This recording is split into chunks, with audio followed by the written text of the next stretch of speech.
greetings, my people, my family. Talk to me, and I can't hear me because you know go before we can even start talking. I have to make sure to the people them can't hear when they can't hear me. My people, I don't see nobody. Hold on there. I can't hear me. I can't hear me, people. Ah, Elaine, good, outstanding. Well, ladies and gentlemen, boys and girls, family, listen. Um, Today the program is going to take a different, we have a twist today. And but before we talk about the twist, I could big up the people in the chat. OT, big up yourself, OT, big up yourself. Elaine, yes, Elaine. Thank you. Catherine, greetings. Daglish, up to the time. They are at you. Okay. Jeffrey Warrell as opposed to Jeffrey Tavares. Greetings. RJ, Simia. Right back at you. Beverly, Wednesday blessings. Maximum respect. Thank you. Merle. Hold on. Let me see what Merle say. On your program, long ago, you spoke of open borders with things coming through. It's happening now. So clear. Hey, Merle. Thank you for reminding everybody that we are talking about them things a long time. We are talking about border, crime, fertilizer, education, housing, health. But that's where it goes. Things are come up to bump. Patel, good evening. Karen, big up yourself, big up Bree, big up all I know. Doreth, blessings, Doreth. Thanks for joining us. Cecile, Wednesday night blessings. All right, Cecile. Lance, right back at you, my brother. Marva, good night to you. Welcome. Thanks for joining us. Fruit the Pan, good evening. Marie May, good night. Welcome. JP, up. Way up there, JP. Way up there. D, direct. Up there. Simonesh, greetings. Marie May, yes, sir. Yes, ma'am. Carl Meeks, yes, indeed. Sweeney, loud and clear. Thank you. Kinsley Anglin, thank you. Kenneth, yes, blessings too. Blessings. That's it. OT. I'm not here. OT I said nothing, OT now talk to me. That's it. Okay, OT. All right. Well, folks, listen. It's been one hell of a ride, one hell of a week. But this is Jamaica. It's par for the course. So many things. Like I said before, Jamaica is content rich. You don't have to look far for find a story. And you don't have to look far to find corruption because it's abounding. It's everywhere. Everywhere you turn, there is corruption, from the highest to the lowest. It's rampant in the society. And we will continue to talk about it. We will continue to do something about it. And in so saying, let me just put this up here. People want to remember, you have to sign the Magnitsky Petition. Me have to come beating, Me have to come look for them beating, because I know who sign and who not sign. Only me alone know, right? So, Dr. Hunter, you need to sign this thing at 2 years, sir. I tell you, I'm right now. And if, in case you don't know what it is about, it is a law in the EU, UK, Canada, the US. And essentially what it does, it holds foreign government officials accountable for kleptocracy, corruption, and gross human rights violations. And Jamaica is guilty of all three many times over. And we can give a bunch of examples. So we need people to sign this, because what we're doing is we're petitioning these governments to say, look, you have this law and you've used it.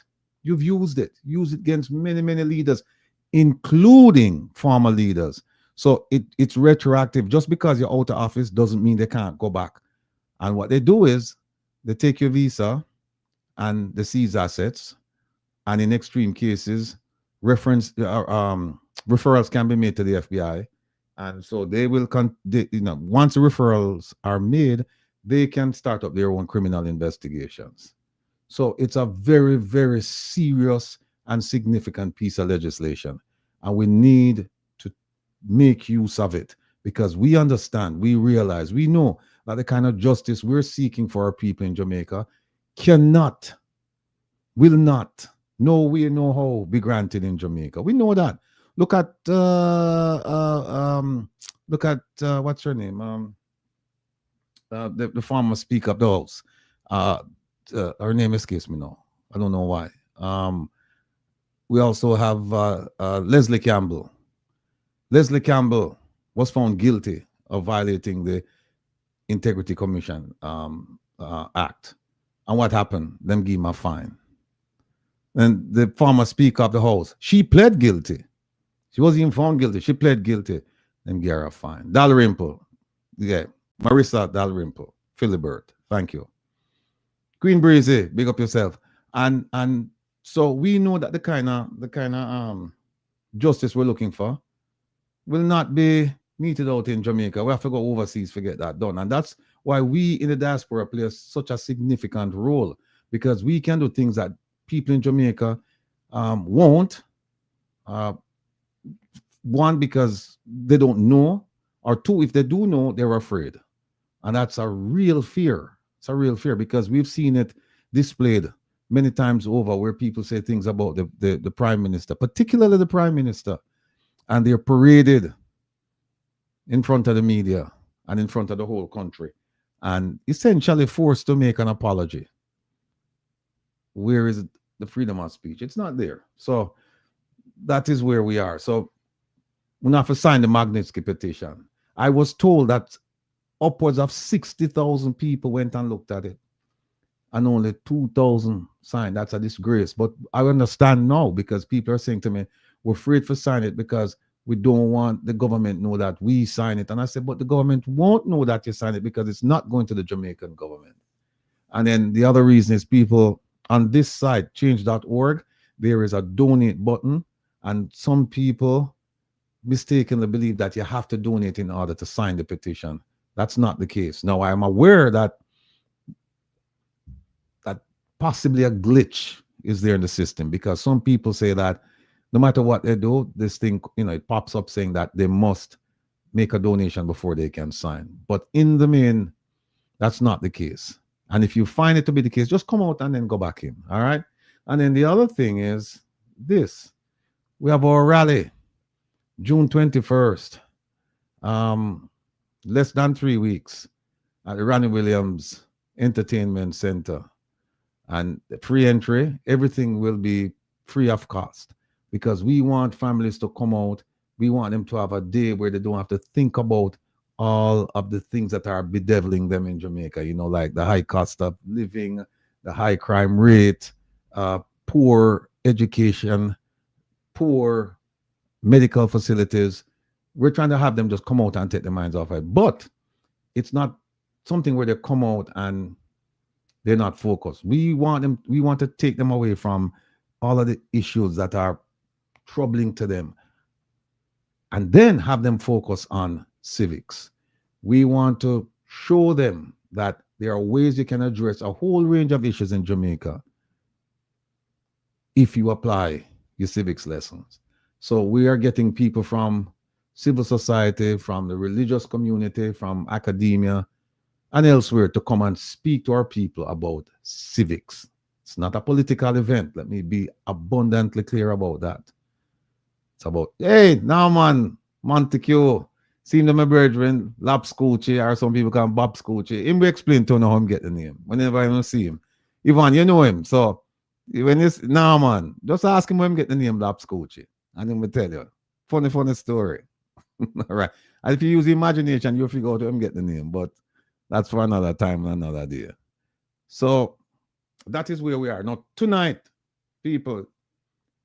Oh, for the Reconnection rally, we're asking people to be generous.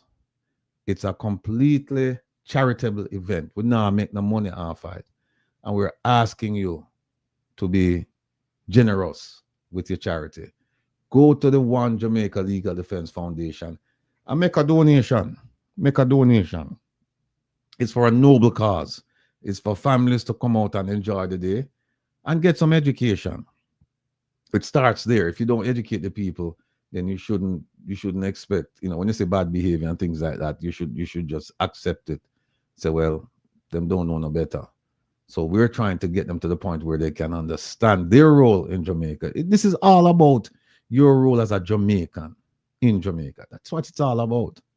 And I'm sure if you ask most Jamaicans, what does it mean to be a Jamaican in light of civics, they will not be able to answer you. They are, and the ones who provide an answer, a lot of them, the answers won't be cogent. They'll be all over the place. So this is a chance to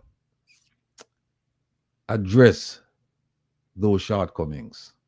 And we owe it to our people. And that's what we're going to do. Now, let me move that. Tonight, what we have now? We have, I don't know, my sister already.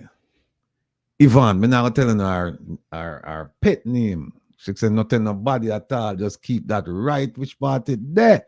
And I just said, I go stay.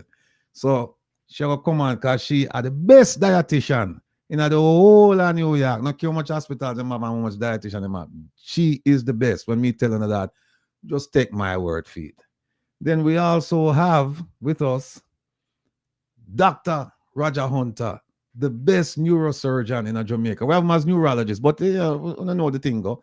Best neurosurgeon in the whole of Jamaica, probably the whole of the Caribbean. And who knows? Maybe the whole of America too. But this man is extremely talented, extremely gifted. And we're going to talk up some things about, brain surgery and all of them things. And then we have some other little things we're going to talk about because I'm come under some pressure. And we need to kind of release that and make people understand what is actually going on. And then joining us later is Dr. Ben, the best Indigenous Caribbean medicine practitioner in the whole of the Caribbean, maybe the whole of America too, because I'm there and I deal with Caribbean people who have issues that them won't go elsewhere. Them just want to deal with Dr. Ben. So tonight is a special night. We have a whole heap of best. And of course, I don't know there, that's the best was. So I don't know that. So I saw the thing set. So my mother used to tell me, self-praise, there's no recommendation. But sometimes you have to recommend yourself, Kind of say Dennis Chung at Jamaica, I recommend himself to, people. I recommend him and him I recommend himself, even though the man is a done spot. Done spot in the sense that he's grossly unqualified for the position where them put him in already. Grossly unqualified. Not to mention his bias, his expressed bias. It's not something we think, about him. It's something that he said. So you have to hold him to that. Joe Blogs, not the best, right? Oh, Mega. Now see the best for last, Mega. And of course, people, my family, who are the best. No audience. Best family members, them. Because remember, you have two types of family, You have the one where you're born, and you have no choice, blood relatives. You don't pick them there. And then you have another set of relatives where you get to pick and say, the man is my brother. And a lot of times you find that the people that you pick as family members, them closer and them better than your blood relatives. I don't know say true, me attack. I don't know that. So what we have to say right so now is who are the family right so? Best set of family members. Best set of family members. Best set of supporters. Because believe me, without this thing I would not go on. None of this would have gone. And support me through thick and thin because believe me, we'll go through some rough period. I want to still stay with me through the rock, through the raging storm. I know everything's secular. But look, it's life and these things will happen and they will happen again. But we have to make sure, we have an anchor. We have to make sure, no storm now will come disrupt what we are doing around here. No, it will go blow over. Now go disrupt nothing around here. And so I just want to say from the bottom of my heart, deep, deep gratitude and respect to all of you for tuning in, for the support. And having said that, all of you who have contributed to the Reconnection rally, thank you, thank you, thank you. Those of you who have not contributed, I don't know what to do. It's ojldf.net. Just go over there and just make the contribution.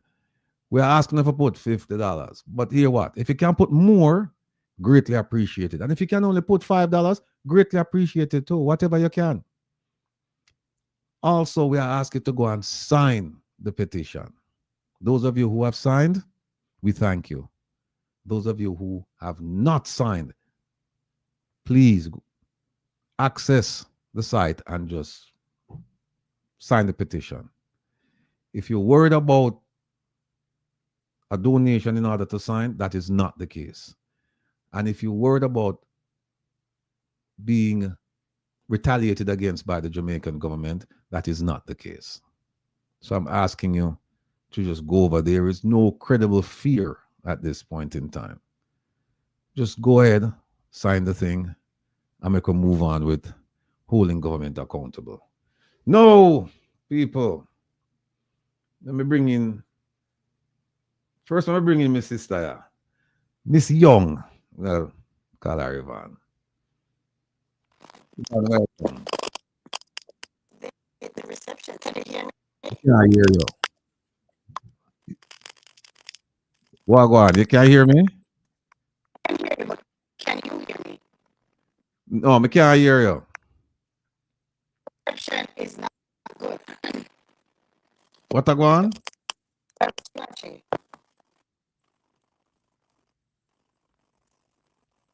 No, I'm not hear you. Robert Phillips, bless up yourself. Thank you, sir. Mark Peart, Art Nell, who else is here? Janet Monday. And of course, Mega. Brooklyn Safe, because Mega they both. Mega say, yeah, fry.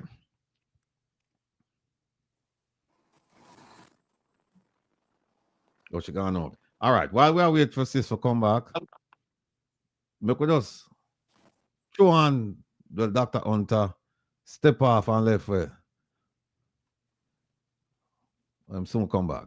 Ah, seen there? All right. I could bring him on here. Doc, Ready for you. Yeah. Yeah, I'm there, man. And good. Yeah, man. Can hear you. Our people, you looking at Dr. Hunter. Can hear you. Yeah, the man that center controversy, but at the same time, the man who is a circle of hope for Jamaicans. Many Jamaicans. I just found out this week that there's a woman who was on a waiting list for brain surgery for 20-something years. 20-something years. 24 years. See there? 24 years. You believe that, people? And this man has done and will continue to do great things, even though they might try to stop him. But we'll get to that later. Can you hear us now, Yvonne? Can't hear me. Can you hear me? No, she'll go and work on her thing. All right. While we're waiting on Sis to line up ourselves, Doc. Yeah, welcome. Man. I have to jump off at 8. What time now? I forgot to jump off at 8:30. So yeah, maybe we can come back on Saturday. Okay, cool. No problem. All right, here's what more I do for yeah, man. So may I have 40 minutes with you. All right, here's what more I do now with our audience here now. A lot of them, they have heard the name, and some of them have heard the name, some of them they haven't heard the name. And some of them they have heard about what's going on with this drill, this and that and that. But putting that aside, what I'd like you to do is spend a few minutes and tell the people in the Jamaica and the diaspora, who are you? Well, I'm a Jamaican, like most of your audience, born in Jamaica. Actually, was born in Montego Bay, but I wasn't grown there.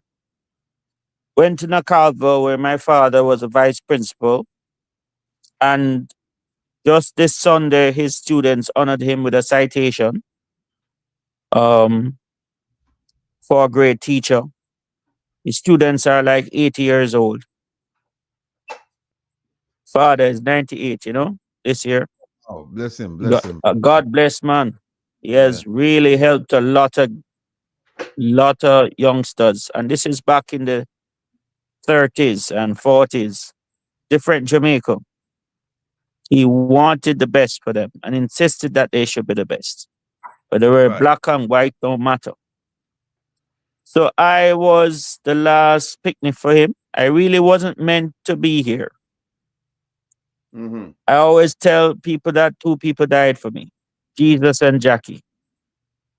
Mm-hmm. Jackie was the last, was the second to last, and she died unfortunately the year before oral rehydration fluid salts came in.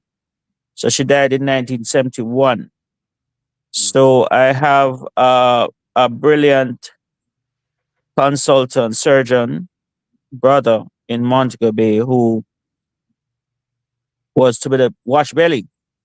But Mm-hmm. when Jackie died, them said them want one more. And that's how I came into this world. And then after I come, nobody else come. So Mm. I always said Jesus and Jackie died for me. So I have to have a purpose in my life. My life cannot be just for myself, for me, myself, and I. Money Right. is obviously not everything. The most important thing in life are relationships. And I have had a view of Jamaica both from the rural side and the urban side. So I traveled from Nakalva. Most people don't know that them place there. Then I went to Cornwall Place. Cornwallis going towards Peterborough. Went to Miss Lyons Basic School. Then I traveled to Mickleton in St. Catherine. Went to Lindsay College School for a year and understood and saw the challenges of rural transportation in Jamaica. I want to big up, Mr. Darrell Vaz for finally implementing a rural transport system for Jamaica. Finally. Thank you, Jesus. So I then moved to Kingston. So most of my life, I grew up in Barbican, but there are two Barbicans in Jamaica that I know. There's a Barbican in Hanover where my cousin recently died, and Favor Williams attended the funeral, Trevor Morris. He died from a ruptured or intestinal obstruction, and there was no CT scan at Noel Holmes, the parish hospital for Falmouth in Lucy. Whereas I was in the United States because I already listened to the United States warning: do not come to Jamaica because healthcare is really bad. And Mm-hmm. Trump continued that. And just last week or this week, gave Andrew Holness a breather by downgrading us from grade 3 to Mm-hmm. grade 2. But Mm-hmm. don't fool yourself, the healthcare system is still very bad. And what they said in a nutshell, don't expect the same healthcare in America as you're going to get in Jamaica. But Mm-hmm. Jamaica's healthcare system is, I guess, like the UK. You have the public side and Well, the I tell you independent side. what, before you do that, give the people a sense of your background because you talk about medicine, and I guess them really want to know. Well, how did you arrive at Yeah, this stage in life? right there. Good. Yeah, thank you. So coming back to my journey. So I settled in Barbican, but Barbican in Kingston 8. You have a Barbican in Hanover, where my Mm-hmm. cousins live. Mm-hmm. And you have a Barbican in Kingston, Mm-hmm. right? So there was always a little confusing. So I said my cousin Trevor Morris died from a intestinal obstruction because parish hospitals do not have CT scans. And in 2020, I wrote an article in the Gleaner called Inverted Health Logics.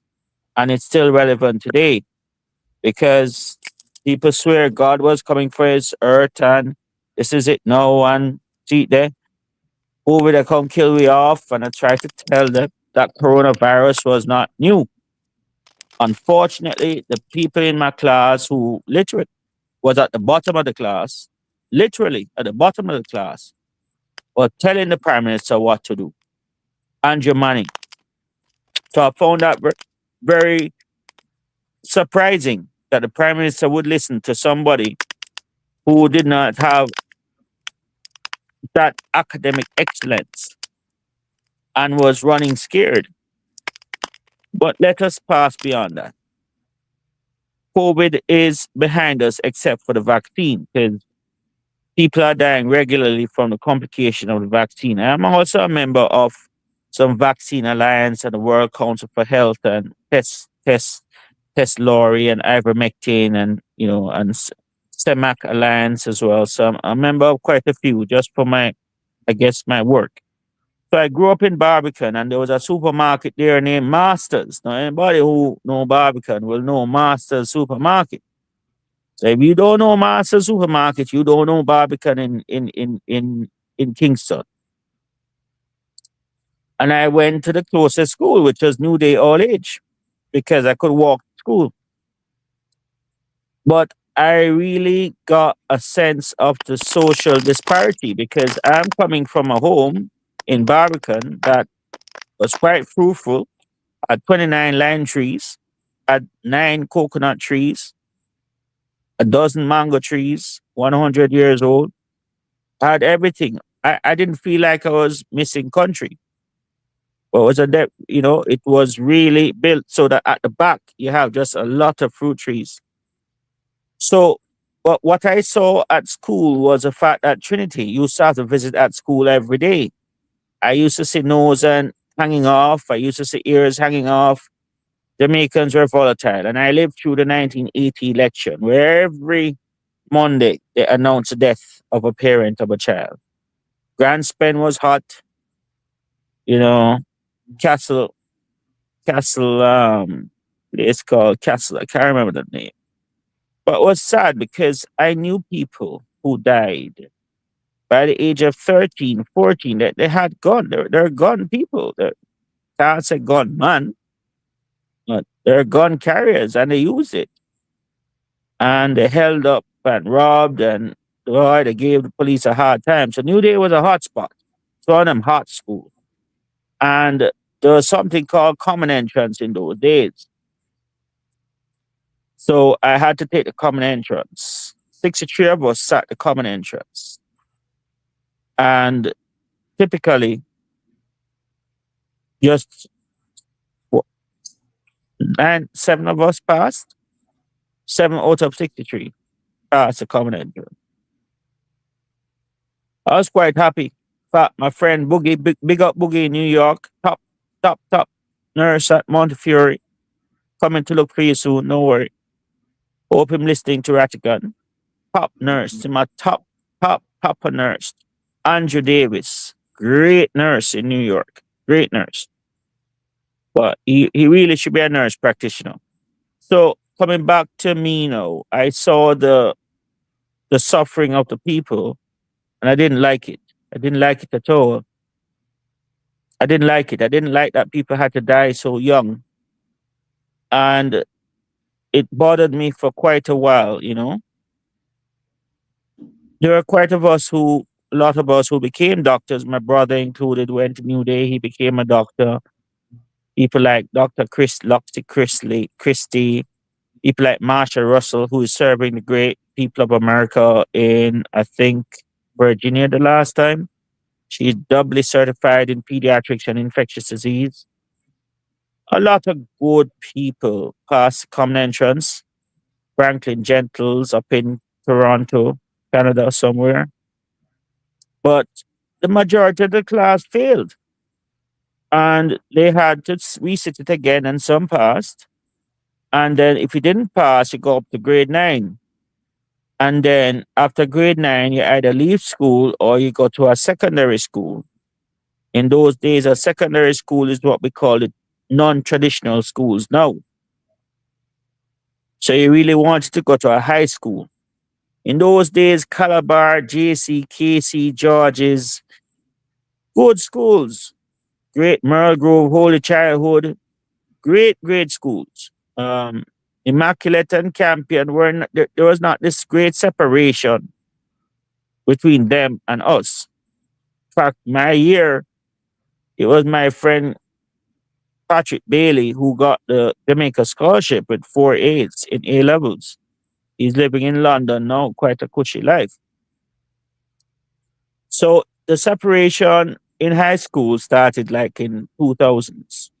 But coming back to me, who I was, I mean, I literally saw schooling becoming easier and easier as I got along. But the most important thing for me was actually home. Where did I go home to? And that was what broke my heart because a lot of kids did not go home to what I did. I went home to civil servant parents who came home at 5.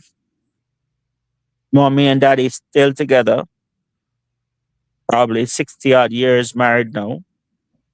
And mom and dad, they really set the example. Daddy was a disciplinarian, a lay preacher, a very good elocutionist. He was everything. He went to farm school. He was an agronomist. He was out by the airport. He was a strong man, a very powerful man. Strong. I don't know if he was a Garveyite, but he was a disciplinarian for sure. He believed in education. But he was he's Hunter, and his father was very fair, very, very fair. And they're related to Elsie Hunter. Or anybody who know the history, Elsie Hunter is a grandmother of Norman Manley, Bustamante, and I think Hugh Shearer. So I never really get involved in politics, especially see what happening with Heather Shearer right now. Hugh Shearer must be turning in his grave. But nonetheless, I examined and understood the horrible situation that we're in terms of our educational system. And I suppose it was a worldwide phenomenon because the diaspora had struggles as well. Diaspora had struggles in New York. The diaspora had struggles in London with the Tommy Boys. And, so at that time, there weren't as many spaces for top jobs, for top high school spaces. Gradually over time, things became more regularized, and there are no more secondary schools in Jamaica, thankfully.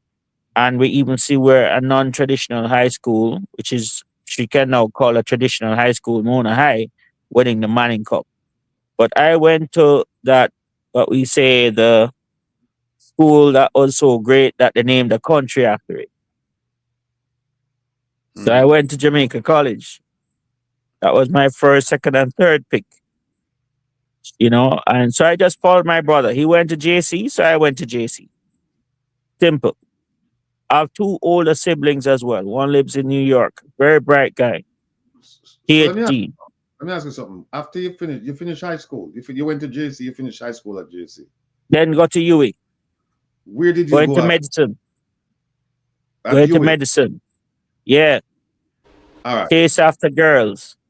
The chase after girls, you went to UA, and after you Yeah. finished, Remember, I come from JC and it's kind of rough, Right. It's not a co-ed school. Right. Understand. So then you went to UA right across the street. And then, Yeah. Then we buck up other people. We buck up Campionite, Immaculate, people from Barbados, Trinidad. So I never had to go far. all right. We just go up the road. Yes, you finished med school. And what did you do after you finished med school? So when I finished med school, I got like top awards. I got Allenberg Prize, Glasgow Prize, David Goldberg Prize, honors degree, complete in medicine, full honors degree. In fact, my class still has a record for the most honors degrees of the medical class per capita. The class of 1996. We were the class of the Boa Gente, the class of peaceful children. Must be only one fight broke out in the whole 5 years. So that's why I was shocked what happened to me later on, which we really are not going to discuss here. What's in is sub judice and in front of the court. But I was shocked when I was assaulted because I wasn't used to that in my medical class. But we just want We spoke like we having a reasoning here. No. We use language, we're gonna get the education piece out of the way. So after you finish your So way, me get enough honors at UWI. Then I make sure me always have like 2 plan A, plan B, plan C. That's always my middle name. right. So me come up to your great country God bless America. Great country. Lovely country. Really great country. And I first touched down in New York in 89. JFK. And my uncle lived at Queens, where he could watch the planes. And it was fantastic just watching the planes, you know. Then I got on to my aunt in Connecticut. Then, yeah, all right, let me go back in 96, 97, 98. I did my exams to get into the States, passed them, and I got the top categorical match in surgery for Columbia University surgical training. Of all the whole world, Columbia, New York is seeking candidates from the whole world. Australia, India, Nigeria, and I was the top pick for Columbia in the year 2000. Poor me. Me don't know what to do, but me don't know why they pick me, but me just talk. All me do is just talk, communicate. There's whole lot of reasoning with them. But I wasn't only an academic, I was also practical, right? So I can still remember the question about Hirschsprungs and pseudo Hirschsprungs and suction biopsy, etc. So I knew the application of the knowledge. I not only had the knowledge, but how to apply it. So they gave me the job, and then at the time, someone named Ivor Cran had asked me to stay at UWI. So me tell Columbia, me now bother go there because me want go England, because me never go England already. Me go America enough time. So I went to Columbia, and God bless Miss Barlow, and well, me really feels bad, you know, Brian Donaldson, great people there.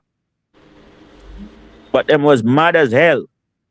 How the hell can you turn down Columbia for, you know, for Jamaica? You know, we're Columbia. We're Columbia University. You know, Ivy League. You can't do that. Anyway, me turn it down and still stay in the struggle with the intention of becoming a significant position in England when the time for me to lift off.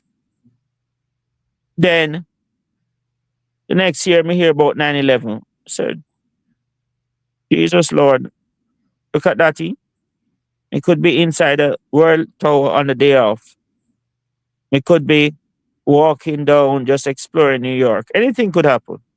Or I could be fine as well. Also, it's likely I would have been at work because you know them days they work like a dog. More likely I would have been at work. I think it was a Monday, 9/11.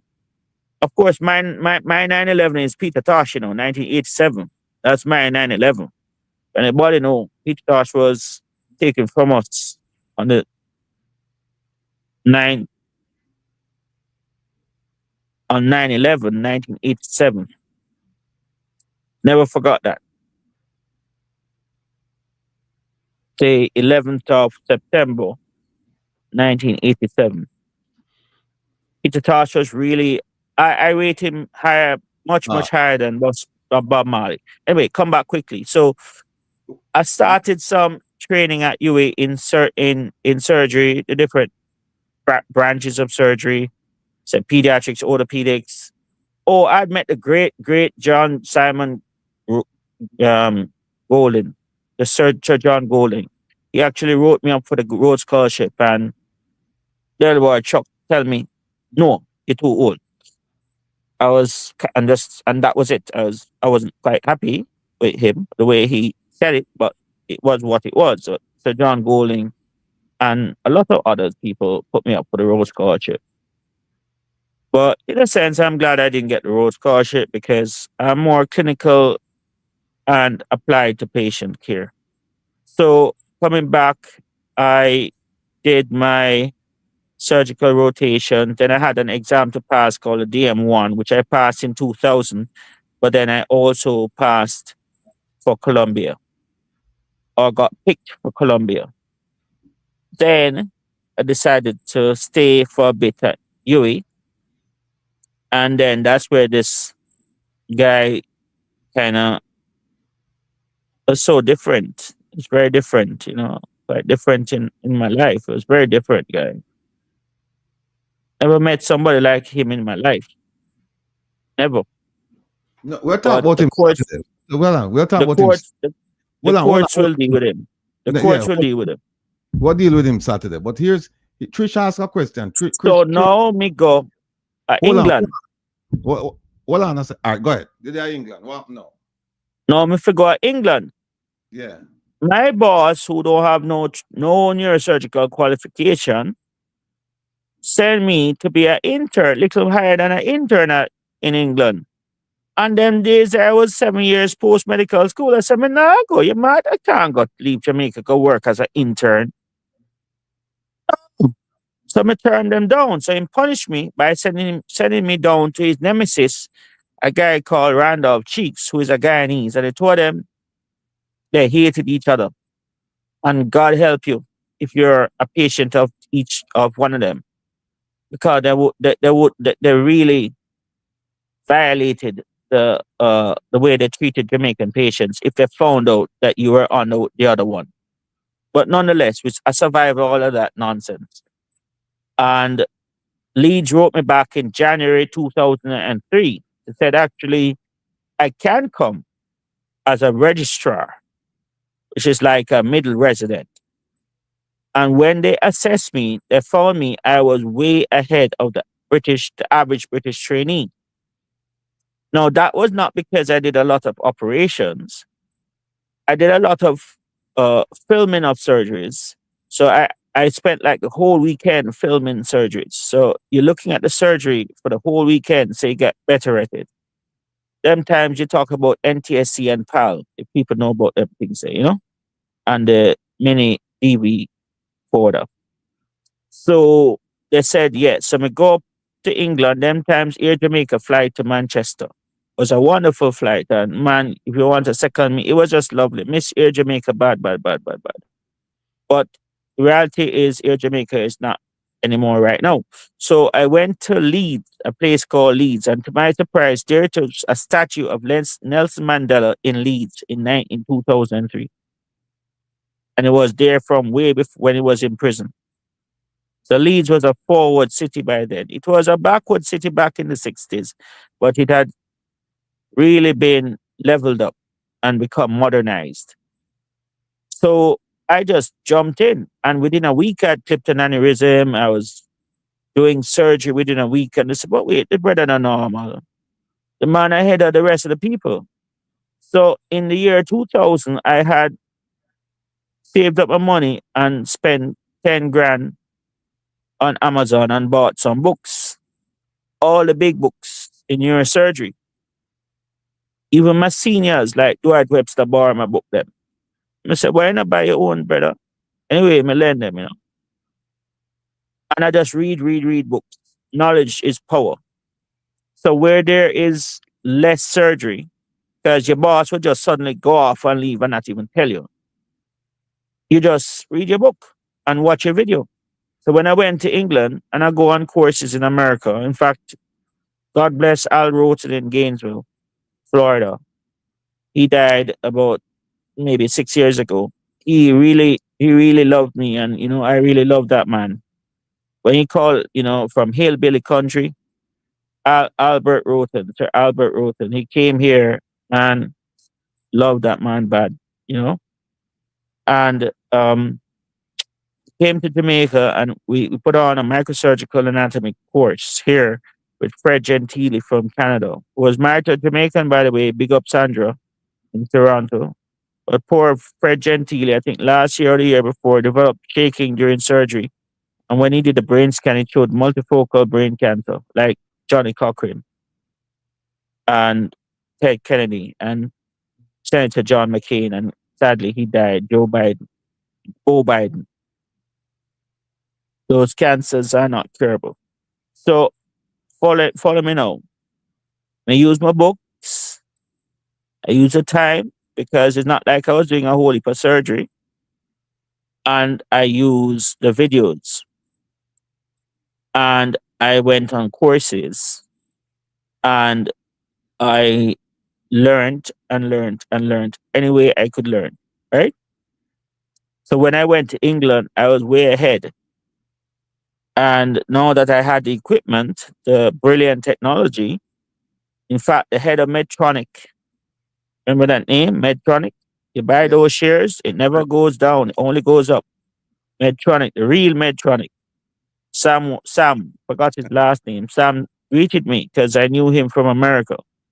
And everybody was saying, oh, this brother know the head of Medtronic from Dallas, Texas. Yeah, but yeah, knew him. So had a lovely time in Leeds. And in record time, they allowed me to do the final fellowship in neurosurgery. And I passed it. And this guy was shocked that I passed. I said, what do you mean you're shocked that you passed? Just study a book. It's a normal thing, study a book. I understand you ask questions, but just study a book. Here is So I studied in England and I worked hard in England. In those days, you'd go to work like on a Friday and you wouldn't leave till 8 p.m. on a Monday. It was tough till we started to split up the weekend. And I actually had as my colleague a lady named Beth Donaldson Hugh, Enid Donaldson Hugh's daughter, Elizabeth Donaldson Hugh. Big up the St. Andrews girls. Big up, big up, big up. Because that girl, them do everything to stop her from learning, everything to stop her from training. But she, unlike her classmate, made sure that she got qualified in neurosurgery. And I can tell you this year, she will finally retire from the Royal Preston in Lancashire from neurosurgery as a consultant neurosurgeon. She doc, has to operate on a stool because she's short. But me doc, pass my doc. exam, then me go Europe, me top the exam in Europe, me top the part one for England, top the part two for the whole of Europe, then me come back to Jamaica. That's my problem. Because me hear say somebody say, them should I get the award. But me never stop you. Why you never get it? Me never stop you. Them should I get this award and the boy no good and bad man. That's a very big problem in Jamaica. We just fight against each other. Hold on, hold on. Let me ask you a question. Let me ask you a question. Come, I know you smart for go. Let me ask you a question. You have been dubbed the best neurosurgeon in Jamaica. Is there any truth to it? And if yes, how did you become the best neurosurgeon in Jamaica? Well, that is for the people to decide, not for me. I What do give you the glory to God. what do you It's think for the about people to decide. But what I like to do is to adapt, to be agile, right? And I love history. History is my best subject. Number one, got one in CXC and I got an A in Cambridge. Don't ask me why I have two ones in CXC at the same level, in history at the same level. But anyway, it is what it is. But I did the first spine surgery in Portmore in 2012.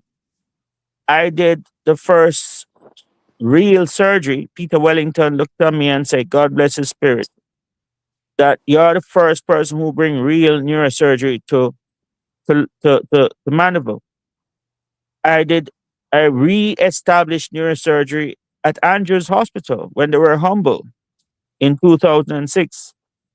Did craniotomies, opening of the skull, did decompression of the spine, and to God be the glory, patients did well.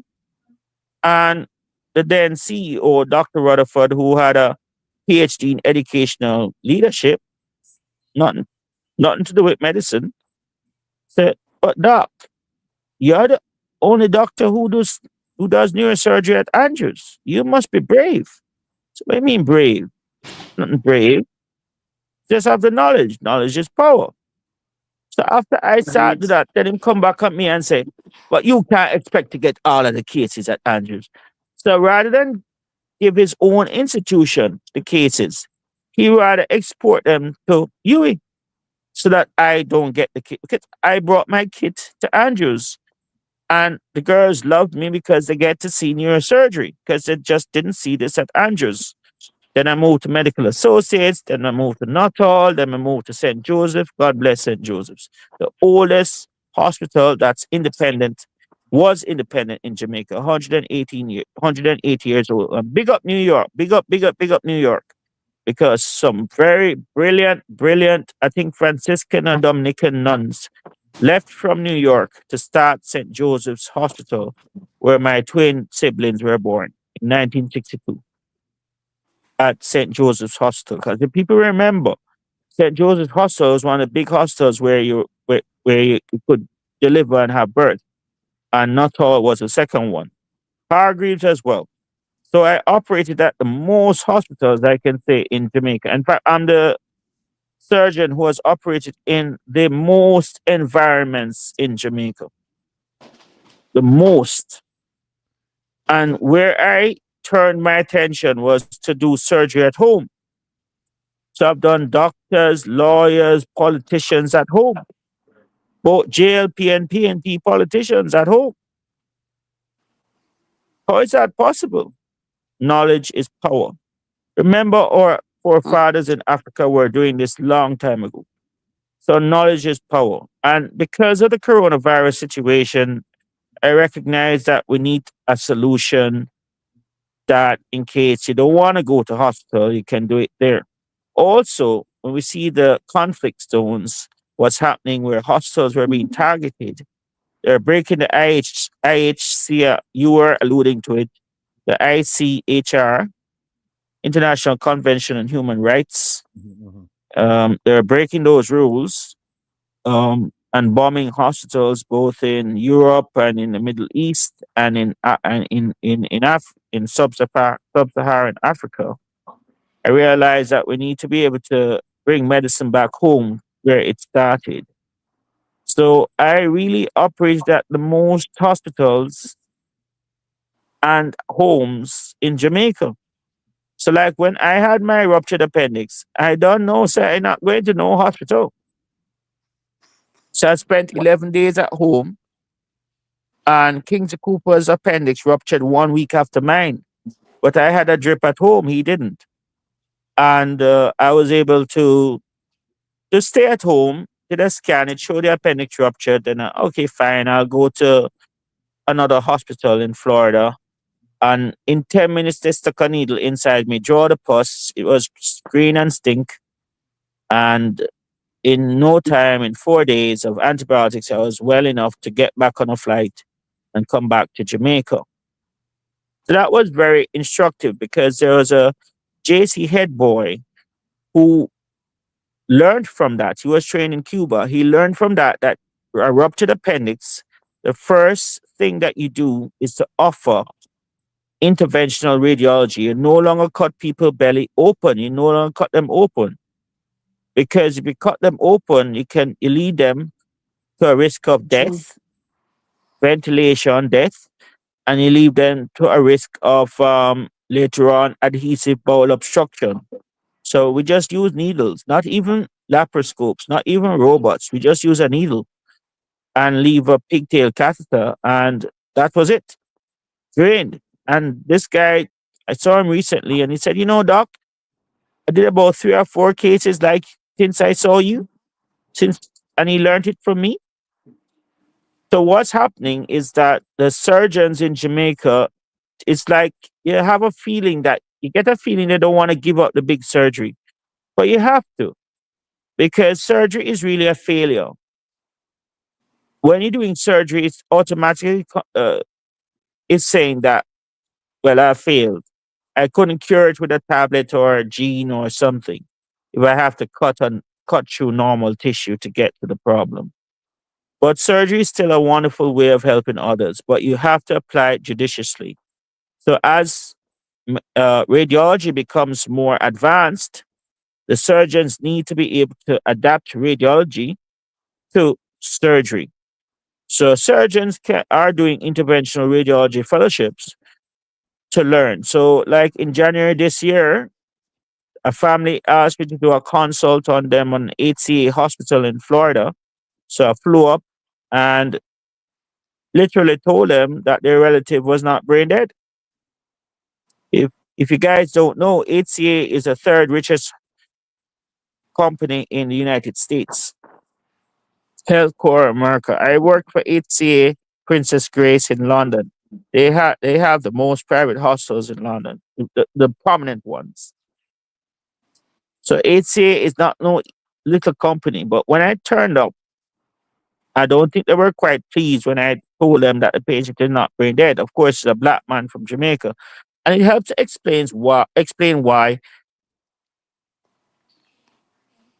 people from the struggle have 5 times worse outcome than um, white people. I've seen it several times, not just once, more than once. So it's important to speak to the diaspora to let them know that there are doctors in Jamaica who will fly up to you. I mean, I still have my USLME indefinite registration and give you an opinion on your loved one. You know, my number is, I can say it, 876 361 2686. You can put it in the chat. But if you have any doubt about the care that your loved one is receiving, when another independent party turns up, you find that they behave differently.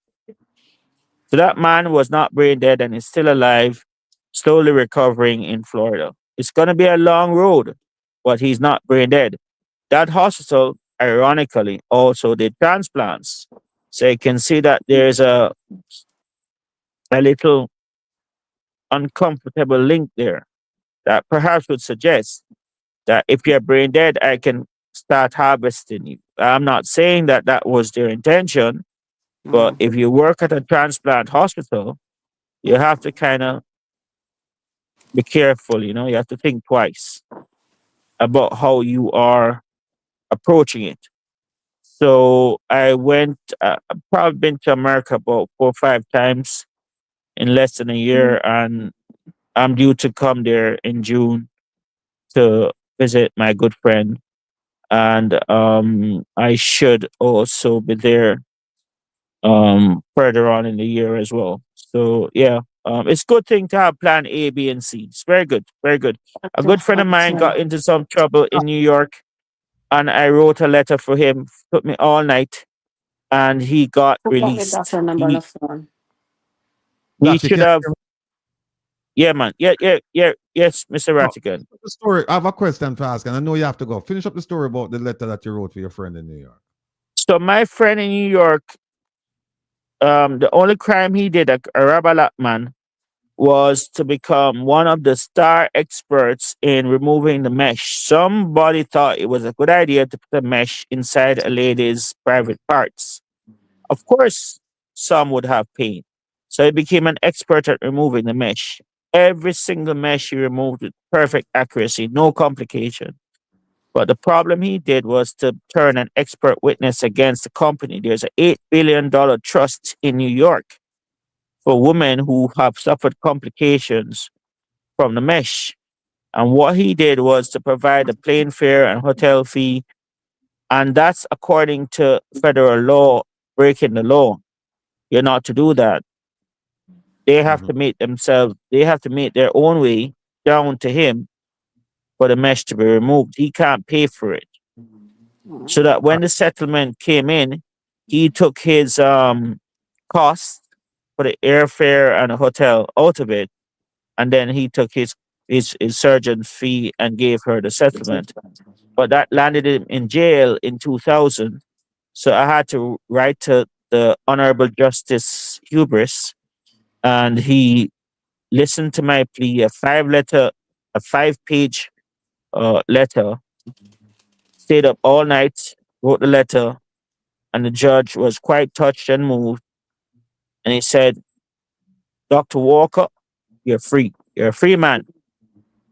And All I looked right. on the prosecutors and said, what the hell do you want? What more do you want? You know, so that was it. You know, that was it.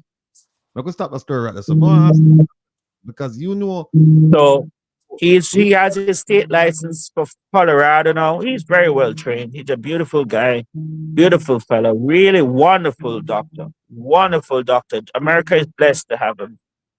all right, Really listen, blessed. Let me ask you a question. You were in Jamaica when the girl underwent surgery. I surgery. I don't know if it's a back surgery or spinal surgery. Do you have any information on that? Can share, because we haven't seen him in quite some time, and we know that he was very good at cutting ribbons and greeting people and hosting parties. And we haven't. I think I saw him one time at the diplomatic corps party that he hosted, and he had a cane at some point during the function. Do you have anything you can tell us about him? I don't know him personally. I've never met him. I know he's a Seventh-day Adventist and was once a chair of Andrew's board. I know he didn't do his surgery at Andrew's. I got the impression that Carl Bruce, who is not a fellowship trained spinal surgeon, did his surgery. And I think he was trying to recover. So I don't think the taxpayers have been able to get any service from him as yet. I don't think. But that type of surgery, it's a tricky one. You see, you can feel better for 6 months, and by a year you're in trouble. All right, I'm gone.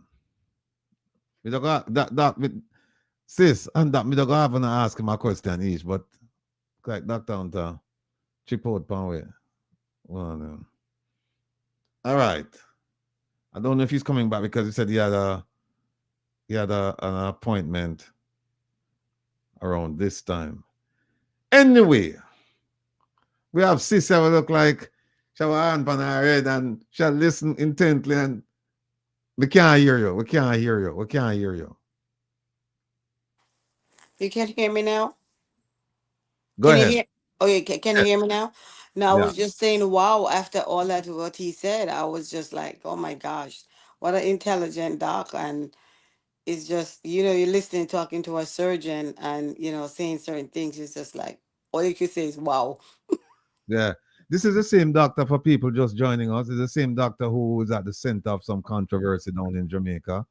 And they just suspended his license this week. I think it was yesterday. He's as we say, my talk up the things and my expose a whole bunch of things, and that's not good for any organization. Oh my So they posted it in the newspaper yesterday that he's effective immediately suspended from practicing medicine. But But him why still, is that? I'm just curious. Why is that?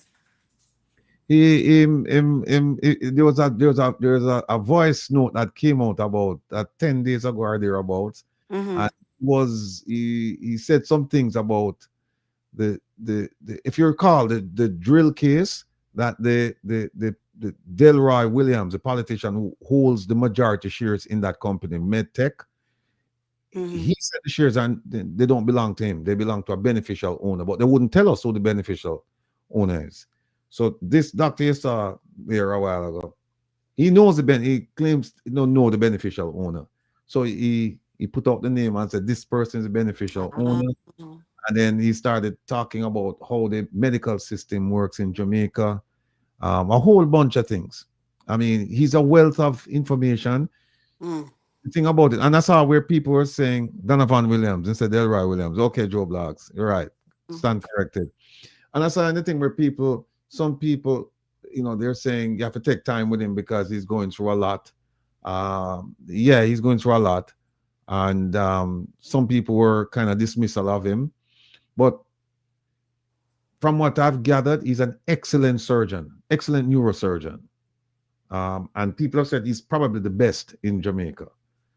But he's seen enough, and he's gotten tired of how the rules change to suit some people, and so he came out and he started talking, and it didn't sit well with them. And plus, he had some things to say about the drill, and the drill.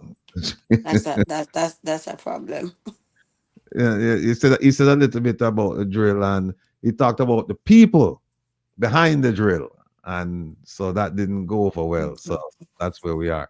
But anyway, we were happy to have him, and I don't know if he's coming back on Saturday. But we'll just kind of absorb the information he gave us a while ago, and then we'll That's just a move on. lot. So, all Mm-hmm. right. So now people see who we have now. We have a dietitian. We just heard from the best neurosurgeon in Jamaica. We have the best dietitian right now in New York, and we have the best,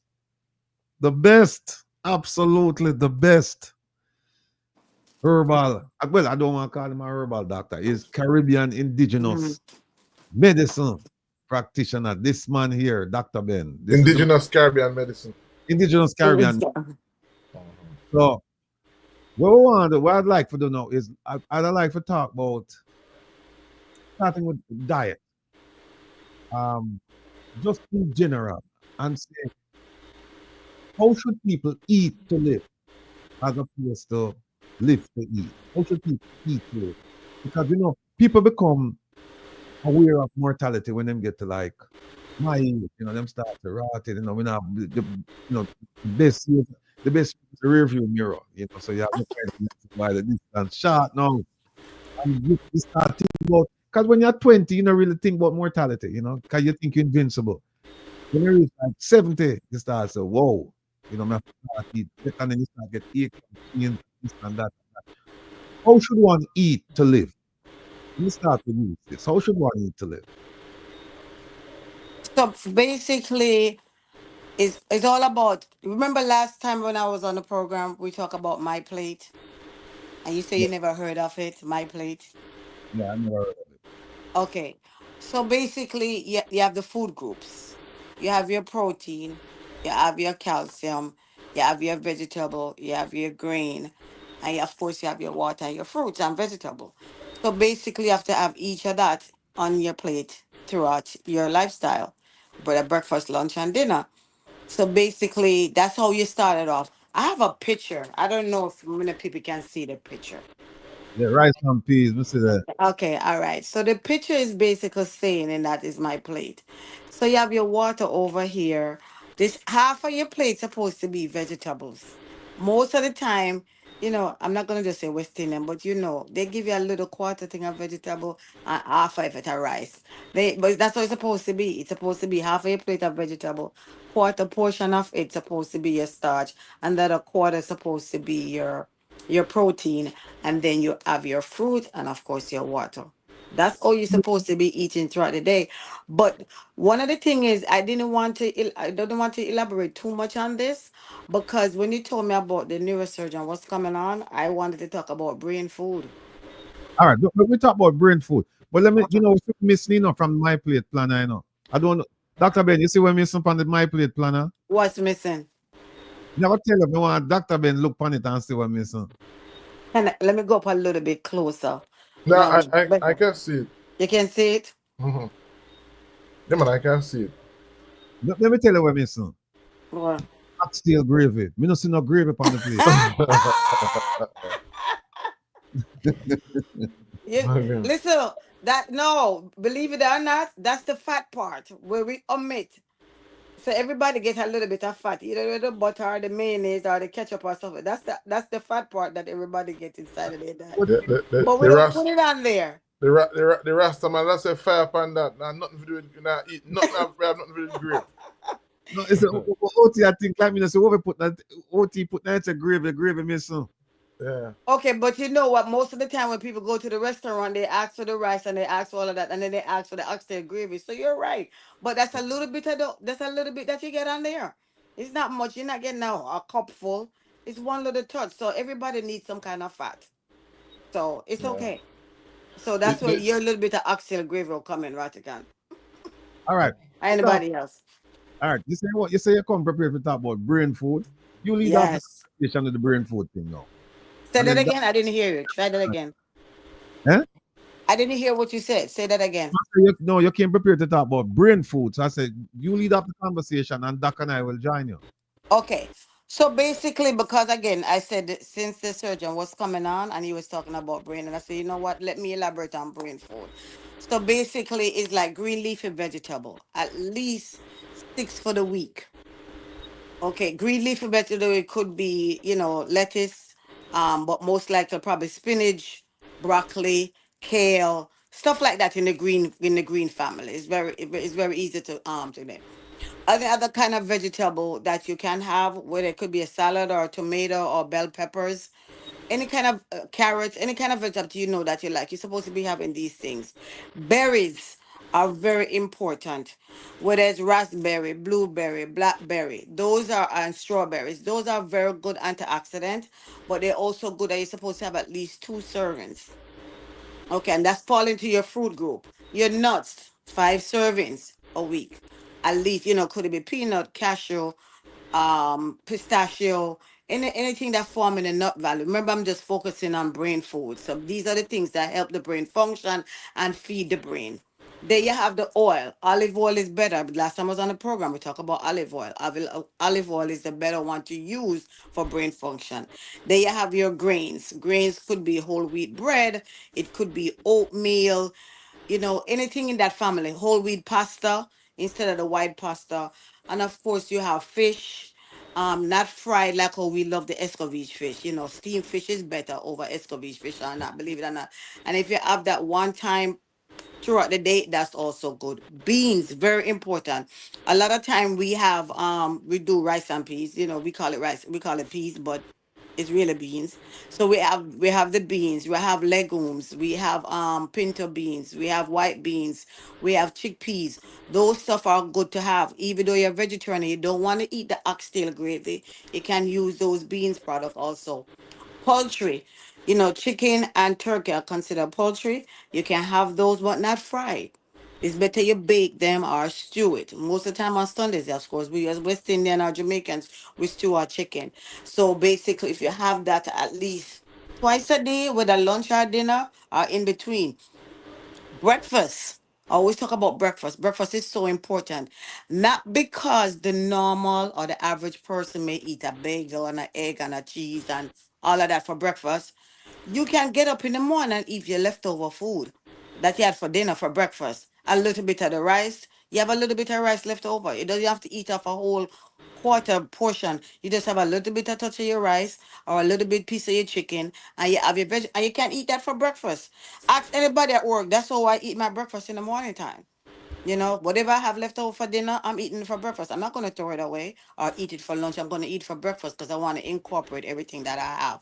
So those are main of the things. So the first thing what you have to do in order for you to start to make sure you have foods that are very good for your brain function. Peanut butter is another thing that is also is a very good brain function food, especially in the morning time. If you're rushing for work or wherever, you can also have a peanut butter drink. You could easily make the peanut butter with a bit of soy milk and drop a little cinnamon in there, and you're good to go. Now, the first thing you have to start off by is basically going to your cupboard. I'm not saying for you to start eating these things or start doing these things right away because it's not going to happen. Most people, you give yourself at least 30 days. You go through your cupboard and you see what you have in your cupboard and what you think is not good.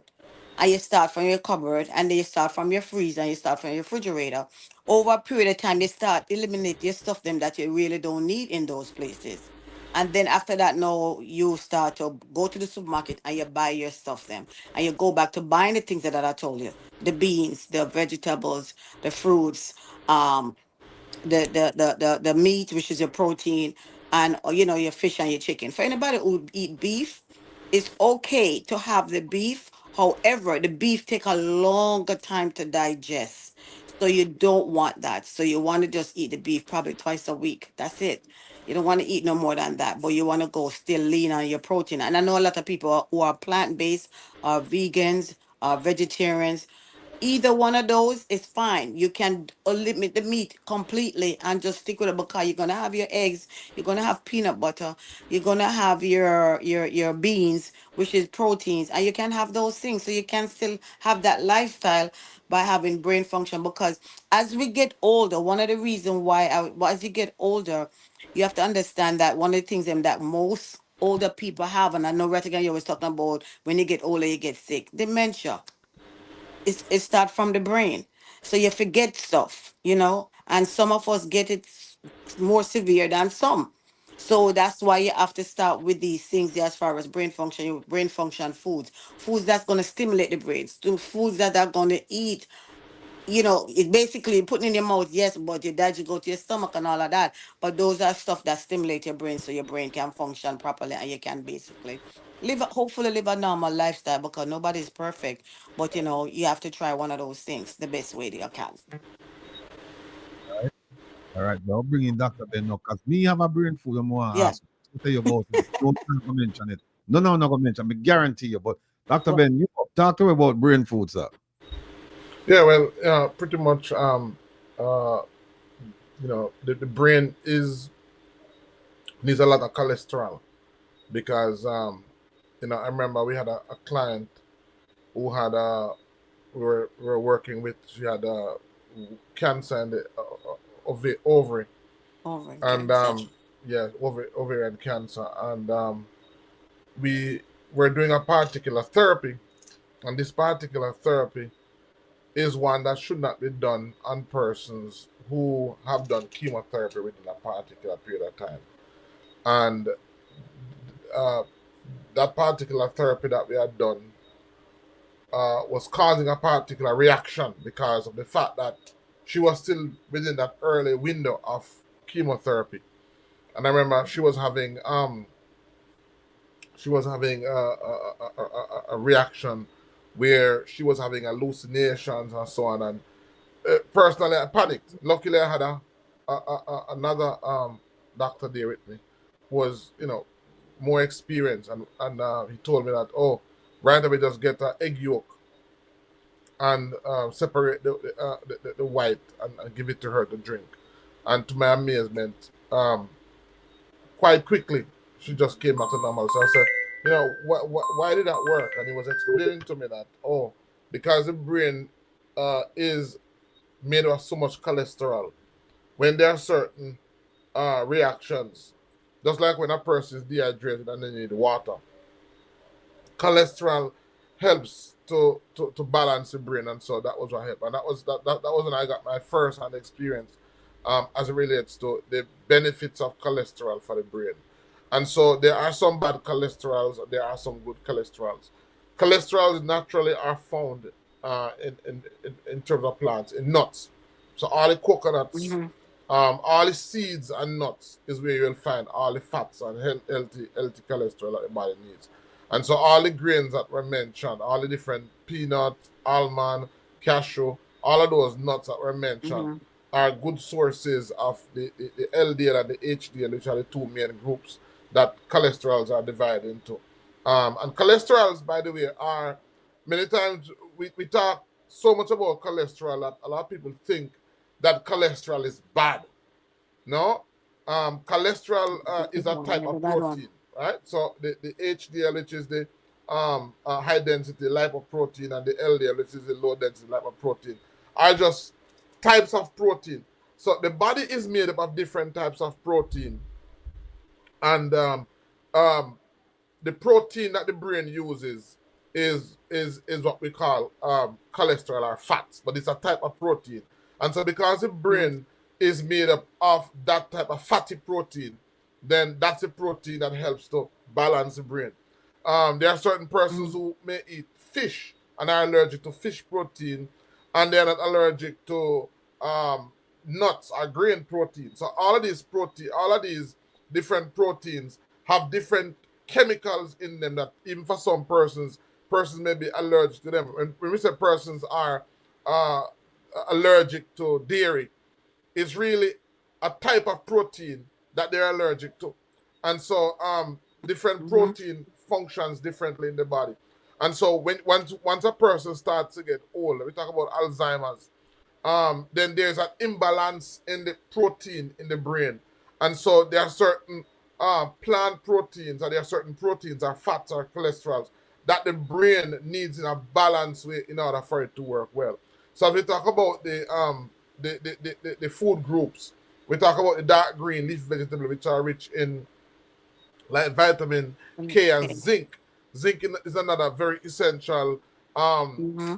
mineral that the brain needs, which is also found in nuts or seeds. So, in order to understand how we eat, we have to understand the basic chemistry of the body.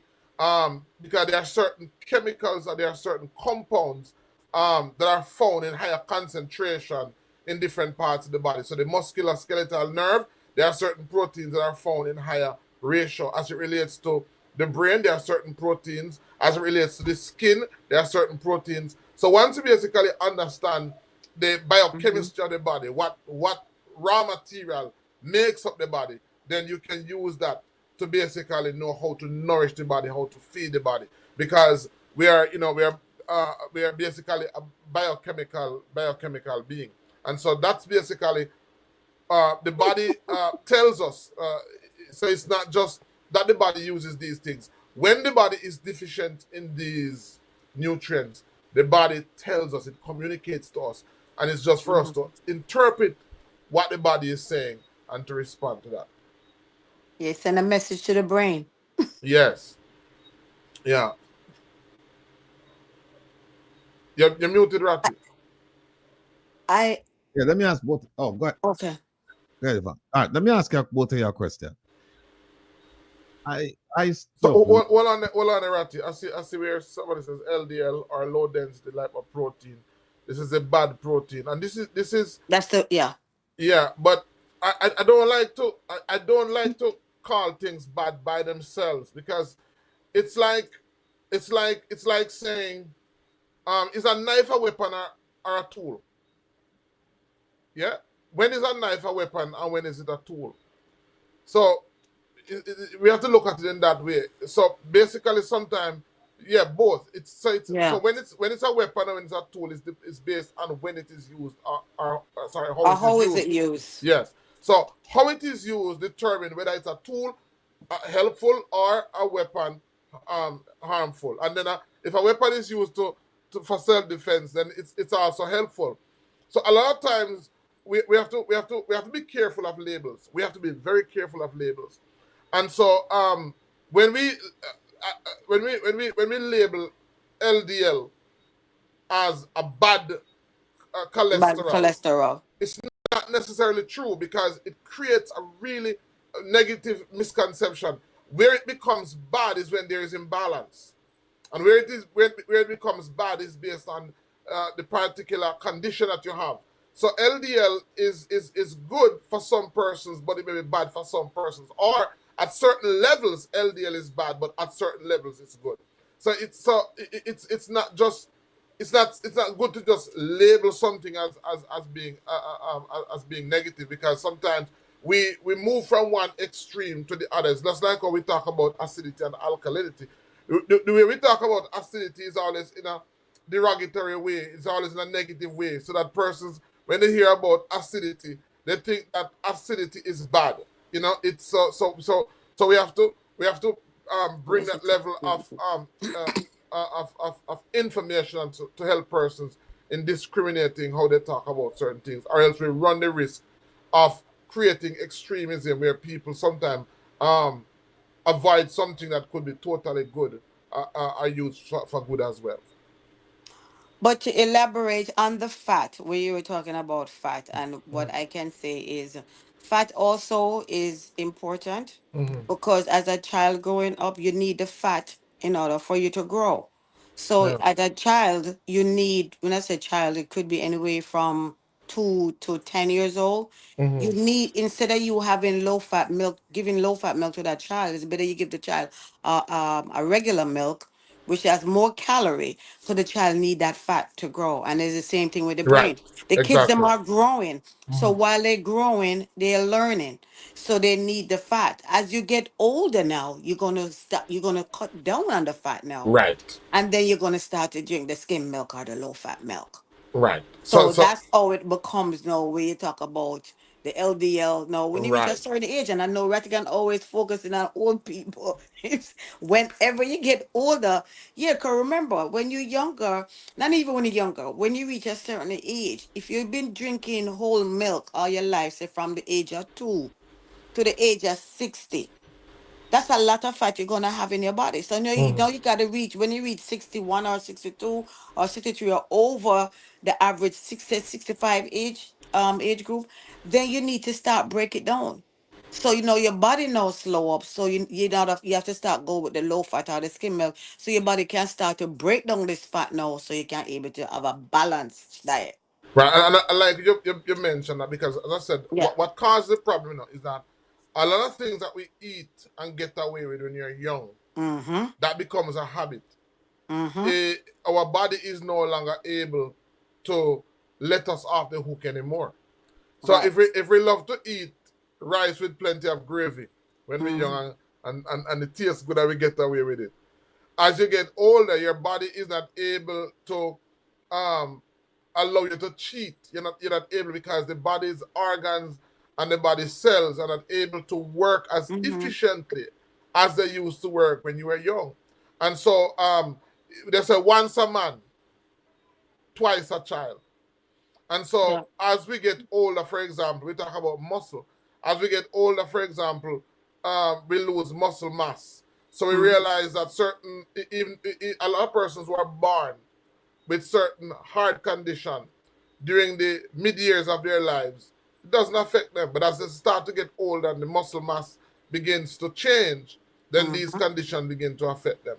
So a lot of times, it's as we get older, we have to now take better care of ourselves. We have to pay more attention to things that we never used to have to pay attention to, because our body is not as don't work as efficient as it used to work when we were young. And you have to look at your body like a car. Yeah. Okay. You buy a new car, a 2025 car, it'll go run good Mm-hmm. for the probably first 5 years. Then after that, you have to go start put more. You have to go, if you drive a certain more, you have to go put oil in it. You have to go do a can take it to the mechanic more often. It's the same thing with your body. You have to go to the doctor more often, because now you get older. It's an older car. You think of Right. it like as a car. It's an older car now, so you need to start do more Maintenance. frequent stuff. Yes, maintain it, and follow up with your doctor. And just make sure, just as how you follow, you're not gonna drive a car for 5 or 10, 15 years without going to a mechanic. It don't work. No. So why do that to your body? Especially an old car. Exactly. So yeah, so definitely you So, want so, them. so, so things like exercise that you never used to do when you were young, as Mm-hmm. you get older, becomes more important. People who are involved with certain routine exercise have lesser are lower risk of cardiovascular diseases, because by getting physically involved, or physically toned, or physically active, then that's one way in which we're helping to combat the effects of aging on the body and the cells of the body. And to piggyback on that with the heart, your heart. The doctor was on the phone. Your heart is going like this. Mm-hmm. Yeah. So it's going like this all the time. So basically, you have to take your time and do your exercise also. That doesn't mean that you have to go to the gym every day. No, You overdo could it. basically do some basic stuff. Whether walking or while you're sitting watching TV, stretch your foot out, stretch your hand. Just make sure all part of your body is moving. Your head, dancing in your living room. Do basic stuff, because that's what we're talking about, exercising. You don't have to really go to the gym and spend a 3, 4 hour and use machines and stuff like that. Because when you reach a certain age, your body probably cannot even lift some of those machines, or lift them 20-pound weights. You can't do it. Yeah, Because and then you talk about you lose muscle fat and then you don't have nothing there. So yeah, what are you doing? yeah, You're hurting yourself more. and one of the things I've ever seen happen to a person, most persons, as you get older, you notice you have issues with circulation. Um, if there's anybody watching, if you have a spouse with you, just ask them to go behind you and just begin to massage your shoulder here. And I guarantee you, more than half of you are gonna complain about pain. More than half of you are Mhm. gonna complain about discomfort, because especially when you get stressed, there's a family of muscles. There's a family of muscle right here that when you get stressed, it it contracts, or it constricts, and it gets tight. Now, that family of muscle right here is also where there are some very important blood vessels that bring blood to the brain. And so when those muscles constrict and they begin to apply pressure to those veins, you start to have headache, you start to have pressure problems, you start to so much problems, and that now begins to trigger other adverse reactions. I said the persons that the older you get, it is the more you should be getting massage. It is the more, because as we get older, circulation and poor circulation is something that begins to affect us. A lot of the men who have erectile dysfunction, a lot of the people who have headache, a lot of the men who have pain in their legs, and so on. A lot of times, massaging the body. Oh, that Jeffrey Jones having some serious neck pain and back pain. Yes. So, massage is very good, especially for the mid leg, because massaging helps to circulate the blood, bring life all through the body, because a lot of time we have a lot of stagnation. You know, I've had people come in my office, and I normally don't do that. That's we always schedule an appointment for like for that. But there are some persons who come so stressed that I just let them. I hear them talking. I say, okay, I come here and I start to just give them a quick massage, and there's a man, the headache gone, the murmuring gone, the complaint gone, because when you don't feel good, it affects you not only physically, but it affects you emotionally. And so it affects the way you think, it affects the way you talk. And the way you talk further adds to how you feel. So it becomes a cycle, a vicious cycle that affects you. So as I said, in some countries, like in Asian countries, it's typical in Asian countries for you to have massage parlors and saunas almost everywhere you go. In most Asian countries, a lot of those old persons, and young too, but mostly old, and on Sunday, like we go to the beach, and on Sunday, they'll go to they'll go and get a massage, they'll go and get a sauna, and it becomes a part of their culture. And so I said to persons, when I look and see how beneficial it is, we here don't know the benefit of massage, and we don't know the benefit of improving circulation. It's not only to take supplements, whether that be a supplement or a herb, to increase circulation. There are certain enzymes in the body that as we get older, they are decreased in terms of the quantity that is being produced. And so because these enzymes are being decreased, we have to find ways to compensate. And massage is one of those very effective way of compensating for that. It releases endorphin. I mean, we could go on and on in terms of the importance of massage. And so I tell persons, you know, Ratchet, I don't know if I can say it. A lot of the men them who say their wife don't want to give them nothing. Sometimes what they need to do is just put them on the bed and just, because some women ask, you know, when you squeeze it out of the clothespin, it just open. Sometimes, you know, people are so stressed. Men are so, and what I'm saying is both for men and women, just by offering a massage, put the person on the bed or put a towel on the bed and just get some oil and just massage from the scalp right through back, foot bottom, everything. I'm somebody who, funny enough, I'm relaxed by massage. I get more relaxed when I'm doing a massage than I think the person is doing the massage. So even for foot bottom, I love to oil my wife's foot bottom and just massage her foot bottom. And I'm telling you, when you give a full body massage, I'm telling you, it is something to talk about. All Well, right. massages is basically a stimulant, you know. So Yes. keeping it, so once you doing that, it go back to your brain again. You're stimulating the brain and you feel so good.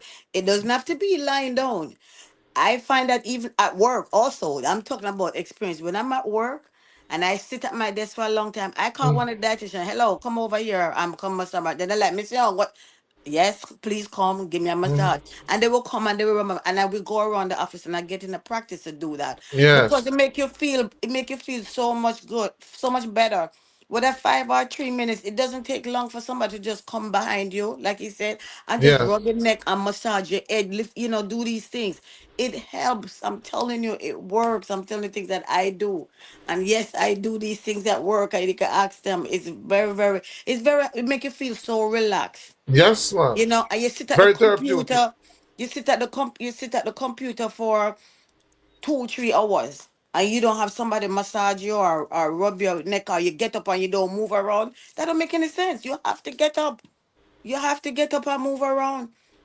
So it's all about stimulating your entire body from your head go down to your foot bottom. Yeah, But your man. head is so important because that's where everything will come out from. You're sending messages all over the place. So Yes, man. you need to Yeah, man. focus on that part. And as I said, this is not just sensual massage.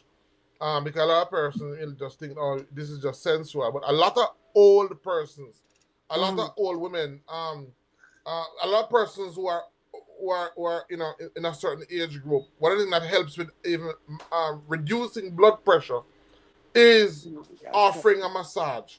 Um, Mhm. and there's for example the coarse salt, the coarse salt that you can get and just um put the coarse salt in oil, get the person on a stool and just give them a salt massage. I'm telling you, there are just so many ways that you can improve health. And massage is definitely one of them. And you can use the olive oil Yeah. to massage yourself, Hmm. or have somebody massage. Use olive oil and do it. Yeah. It works. Yeah. So So this is something, as I said, yeah, we need to integrate in our culture. It should not be an occasional event. This is something that, especially as we get old, as I said, it is something that we need to uh, inculcate, that we need to normalize in our culture, where it's a regular enough routine, because it really really helps. that ooh, that's why they say woman is smarter than men, because most of the time are the woman them go get the massage. Yeah, yeah, and live longer too. Most of the time is women will treat themselves, excuse me, and go get massages. Men don't think anything of it, but it's a very good thing to do. So incorporate in a daily lifestyle. Cause you Mhm. want to live longer, or you also want to make sure so you don't have the Alzheimer, you know, the dementia. You find that most again, I can't prove that as far as studies, but I find that in the hospital most of the time, when especially in where I work at, in one part of the building, I have most of the older men them who be more have the dementia, and they don't want to be touched. Why? Why women will more want to be touched, because I guess touch is a sexual thing, so they figure they don't want to be bothered, but that's okay. We'll stay in the bed then and lie down there and don't do nothing. Let me Get the ask you, massage, stimulate the brain. let me ask about the brain question, the brain food, right? Like I was saying, I stay up late at night and I see a whole bunch of commercials come on. A lot of them come on like 2 o'clock in the morning, 3 o'clock in the morning, that you won't see them during prime time. And I see them advertise some of them products for the brain. And them have one of them focus factor, and them have a couple others. What do you think about those products? Or do they work? Have you ever had any experience with them, or have clients who say, "Hey, me use this"? Or what do you think about those products? I personally, and the group of dietitian that I work with, we don't really believe in all them supplements, because it's all about making money. So I don't really elaborate on those things, and I'm not gonna suggest those things either, because basically what they're easy fix. Easy fix stuff and money making. So they're trying to sell their product because they know say you're up, and it's much easier for you to go order something, and it's easier fix for them, and you figure say it work, and it's a quick fix for you because you don't want to do the exercise, you don't want to eat the food that you want to. So you figure if you pop a pill or you pop a liquid, it's better for you. No, that's the easiest way out, and that's money making. Same thing with the vitamins, and I have that problem with vitamins.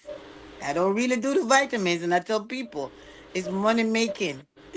You feel so you have to just eat the food, even though we may not have all the food that we are serving, may not be quote organic or whatever it is.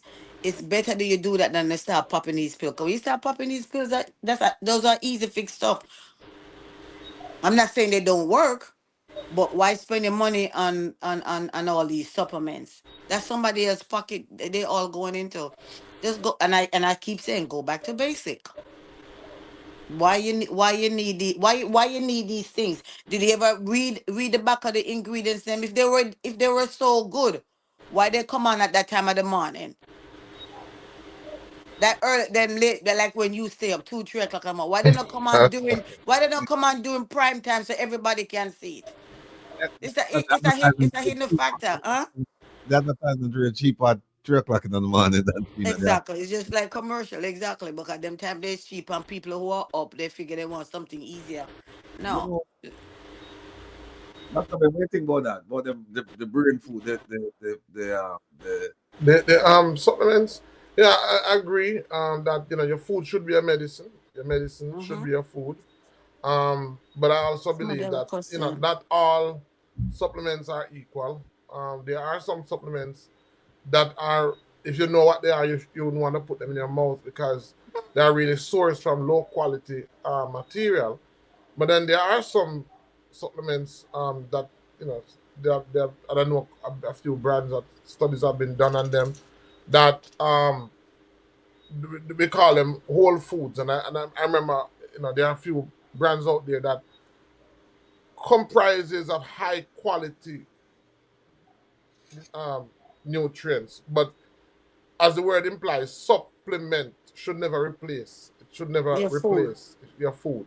So your food should be your main Your main source of source. nutrients, which is your nuts, your grains, your vegetables, Your your fruits. fruits, right? So that should be your main source of nutrients.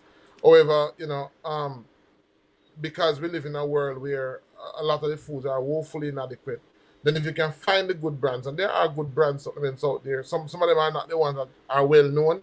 A lot of the ones Mm-hmm. that are well known are mass produced, and they are produced because just like in China where you have A grade, B grade, C grade, all the way down to Z. There are different quality of products Mm-hmm. that sometimes the names are not well known because who buy them are not persons who you would find them in the regular pharmacy. So there are some good supplements out there, but you just have to know which one. hold on a second, Dr. Ben and sis. Caller, good night. Welcome to Comrades with Rattigan. Where are you calling from? Hold on a second. Oh, let me turn this on, please. Hello. Yes. We can hear Good you. night. Good night, everyone. Good Good night. English, night. good Oh, good night. evening. And that soul female lady, good night. Hi, good Okay, night. Dr. Ben, you're discussing your discussion, and I have here that something I saw and was reading up about it. And you actually speak on one of the issue, or issue, whatever, Mm-hmm. and that is health. I have 5 listed, and I'm going to go through the 5 of them. But in particular, you just address the matter of health, and that goes for male as well as female. Now, I was made to understand that the 5 biggest challenges men face in midlife. Midlife, you know what midlife are, we all know. Mm-hmm. All right, it's career, money worries, and I put a tick to that one because we know what it is like with the economy, be it Jamaica or America. It's crazy. So that's number 2, money worries. And of course, 3, health, you have just speak on that one. Number 4, relationship and family dynamics. And last, isolation that will cause mental health. And this specifically, I'm talking about for men. And why? I always, when I call in, I speak about men, I ask a question for them because they are not going to ask certain questions because we know that men, they tend to be quiet, more reserved, but they're going through issues. They're going through a lot. So they are not like women to speak up and speak out. So what positive advice would you give to the male in regards to these items I've listed, Dr. Ben? And I'm going to hang up while you speak. But before I go, you were talking about supplements. Of course, supplements must not be substituted for food. But then again, what is your idea? Or, you know, you talk about vitamins. Because I don't believe in a time like now, when it's so hard, when food prices are so high, people are able to feed themselves adequately, you know, so as to keep the body going and into the right order the body or proportion the body is supposed to be in. Because some people, they just run, especially depending on their work habits, they might just run here and catch something and eat and all of that. And, you know, it produces bad health, and we know what the outcome can be. So, what is your take on the vitamins? And be male or female? Vitamins, the intake of vitamins. Okay, can you talk about that? Okay, thank you. All right, wonderful. Yeah, you know, you mentioned some of the high stress points that affect mostly men, because men are mostly men. A lot of men, a lot of, you know, most men take on the responsibility of uh, of providing for their homes, and we know that there are a lot of single men who do that, but men go about it very differently. Just like how women go about nurturing, um, you know, differently from how men would go about nurturing. So, as we, one of the first thing we have to do is that we have to realize as men that as we get older, our bodies go through changes, and that's the first thing we have to do. Once we realize that we because sometimes it's easy to say, it's easier said than done. A lot of times we are, especially if we're very driven and highly ambitious, we sometimes don't take note that we are not the same today as we were 10, 15 years ago. And so because we are not cognizant and mindful of that, a lot of times we have to get a heart attack, or a lot of times something seriously, drastically has to happen for us to realize that we are not the same as we were 10, 15, 20 years ago. So one of the first thing we need to do is that we first of all need to understand that as we get older, we can't do things the same way we used to do it before. And so it means, like, you know, we have to also begin to make time, not wait until we get it. We have to make time to do what is important. Make time for family. We have to make time for ourselves. We have to make time to relax. We have to make time. So that's one of the things that I realized that a lot of men, a lot of times we don't do. Um, a lot of us, a lot of times we are fixated on achieving. And one of the things that I've learned is that at best we don't achieve anything in life. We only achieve the position to benefit from using certain things. But we don't achieve anything in life. We don't achieve a house, because you may think you have a house, but long after you're gone, the house is still there. You only reach a place in your life where you were able to live in a house in a particular neighborhood. So a lot of the things that we think we are achieving in life, is really a misconception. And what happens is that we sometimes pay a price to quote unquote achieve what we achieve that's frankly not worth it. Sometimes we spend, or we lose out on some very important times in our lives to achieve some things, only to realize. I was listening to Bill Gates, Most people are working to a lot of money, and he's now spending the rest of his life giving away his money. I mean, think about how ironic is that. Most persons are busy trying to achieve a certain amount of money. After Bill Gates got a certain money, he realized he can't live long enough to spend it. So he's now tasked with the responsibility of spending the rest of his life to give away all the money that he has achieved. And when you think about it, it is when you reach there you realize that it wasn't worth it. Some of us, I know some persons who have, and I'm not saying that they should, but some persons, the price that they pay for some of what they have, when they reach there, they realize it's not worth it. Some persons give away the most valuable times of their lives, growing their children, bonding with their children, to go away to make a better life. Only to realize that all the money and all the clothes and everything that they could think that would make them happier has not made them closer to their children, have not made them made their quality of life better.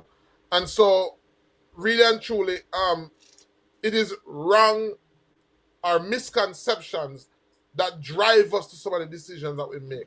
And so, I said to men that we've got to, and a lot of what I'm saying to you, nobody told us. Nobody sat down and told us what I'm telling you. And so sometimes it's when we reach there, we realize that I paid the price. And when I look at it, it wasn't worth it. So I said to persons that have fun, enjoy your life, take time out to go camping. I agree with that. Come back home to Jamaica sometime.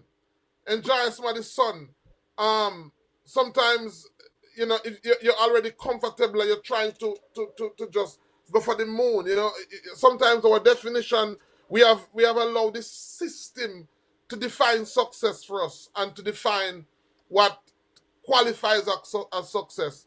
And sometimes the definition that has been given to us was only given to us to help the system, but not to help us. So, I said to persons, a lot of men, we've got to begin to think with our own brains, enjoy life, and enjoy fun. And I just say, as it relates to food, fresh fruits, nuts, vegetables, that's what you want to get. Sometimes, I know I'm not bashing.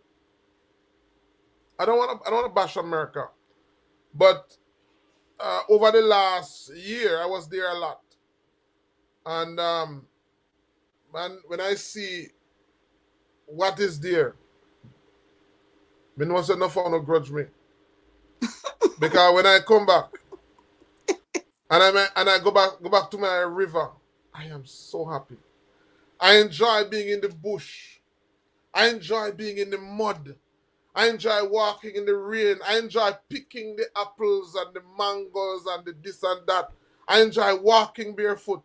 So I'm telling you, I said to myself that I have one granddaughter that I wanna make time. So I'm scaling down and getting rid of some of what I do, because I want to enjoy life, and I want to, and I believe in videos. I want to build memories. And so a lot of times it's not about the money. All of this sometimes is just, it's not real. It's not true. Don't make nobody fool you. Money answers a lot of things, but one of the big deception is that people think that money will solve all the problems. It won't. Sometimes it creates some problem you can't believe.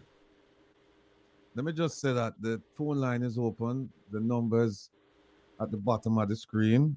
The ticker 667-369-8569. Again, the number is 667-369-8569. Now you can call or you can ask any question you want to ask. You can ask about it.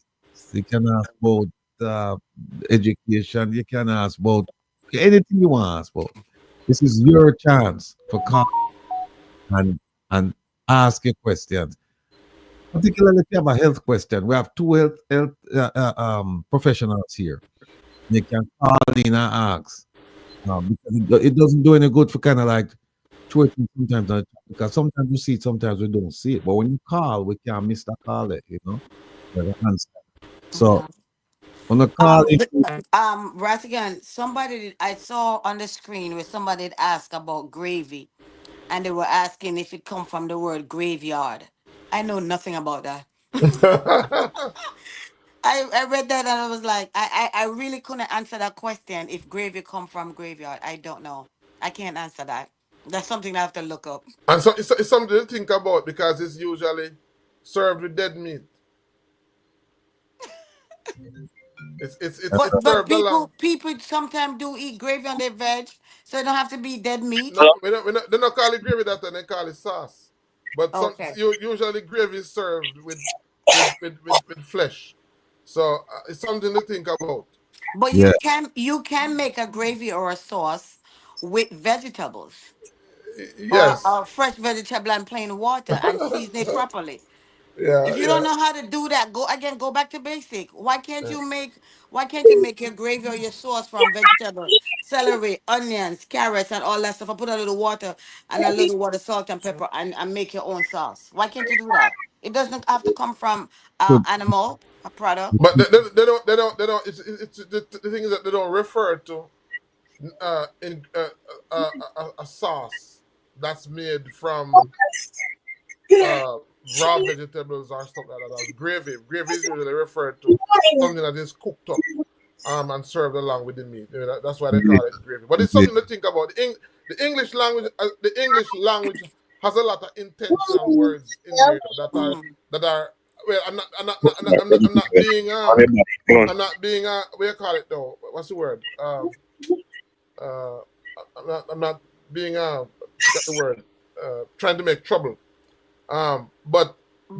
the English language has a lot of subliminal words in it. Um, hold on a second, the doc. Hold on a sec. Caller, welcome to Come Reasons Rattigan. Where are you calling from? Yes, Mr. Rattigan. I'm calling from California. Yes, sir. You have a question? Yeah, me have a question and me have a small comment too. Go ahead. Yeah, so first the comment I want to say to Dr. Ben that the life there, you can live it in America too. okay. I do, living at the bush and the river and the mud and all type of things. This is Ah, most of the big urban cities. I would love to come where you are, man. I'd love to see that. But my question now is that H pylori is my problem. Mm. So more put this to the dietitian and also What did Dr. they Ben say? as to foods, or supplements, that you will be best prescribed for me. I didn't hear him. Caller, go ahead. Yeah, so Like, the H pylori is like a stomach kind of bacteria that I don't think it's virus. I think it's more like stomach bacteria that I have that, I'm often bloated. Sometimes when I'm hungry, I feel like somebody kicked me in the gut, I would say, and then, you fart a lot, you know, and I guess it can lead to stomach ulcer as well. Right. Since he put up the H. pylori infection is a common bacterial infection that come up. Often asymptomatic, it can lead to stomach inflammation, ulcers, and in rare cases, stomach cancer. It's often transmitted person to person through saliva contamination. I can't hardly hear. Look at what? Look at 1032. I see what. Yeah, see it right. Me have to put on my glasses to see that. Mm. It just seems like I've asymptomatic, but can lead to stomach inflammation, ulcers, and in the rare cases, stomach cancer is often transmitted person. That's that. With that, the only thing I can elaborate on that is basically when you talk about with the bloating of the stomach and the ulcer. So it's all based off of some of the foods that you are eating that's causing this problem, and it could be like acidic food, also like what Dr. Ben was saying. Some of those acidic food can cause some of those issues, and then also if you're not going to the bathroom have bowel movement. So when you eat, you can able to secrete. Then then everything is just there. Your body become contaminated now. So you have all that stuff sitting in there. So that's one thing. How often do you have bowel movement? I'm just if you feel like answering that. Well, yes, I can answer. I'm one of the persons that hold on to it sometimes for too long, and but I would say probably twice a week. What? You know, I'm not the everyday sit on the toilet type of. Oh no, that's definitely not good. Twice a week. Okay, so I don't want to become too personal, but twice a week is definitely not good. So you have to Let me ask you a question. Does it depend on how much you eat, though? Because he's not eating much. I mean, You're not coming across so loud like Ratty. right, Whoa. right.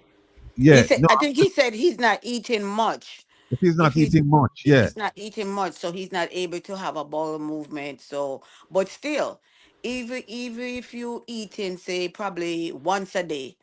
I'm saying that, which is probably is not likely, not supposed to. You're supposed to have a bowel movement after you eat. So, and it's mostly probably your fiber. So, if you're not eating enough fiber, then you don't, you have you're going to, I think that Dr. Hunter touched on that topic about bowel obstruction. We could talk about that at another topic, but another time. Yeah. But that's what your stomach are becoming so bloated that because you haven't been to the bathroom.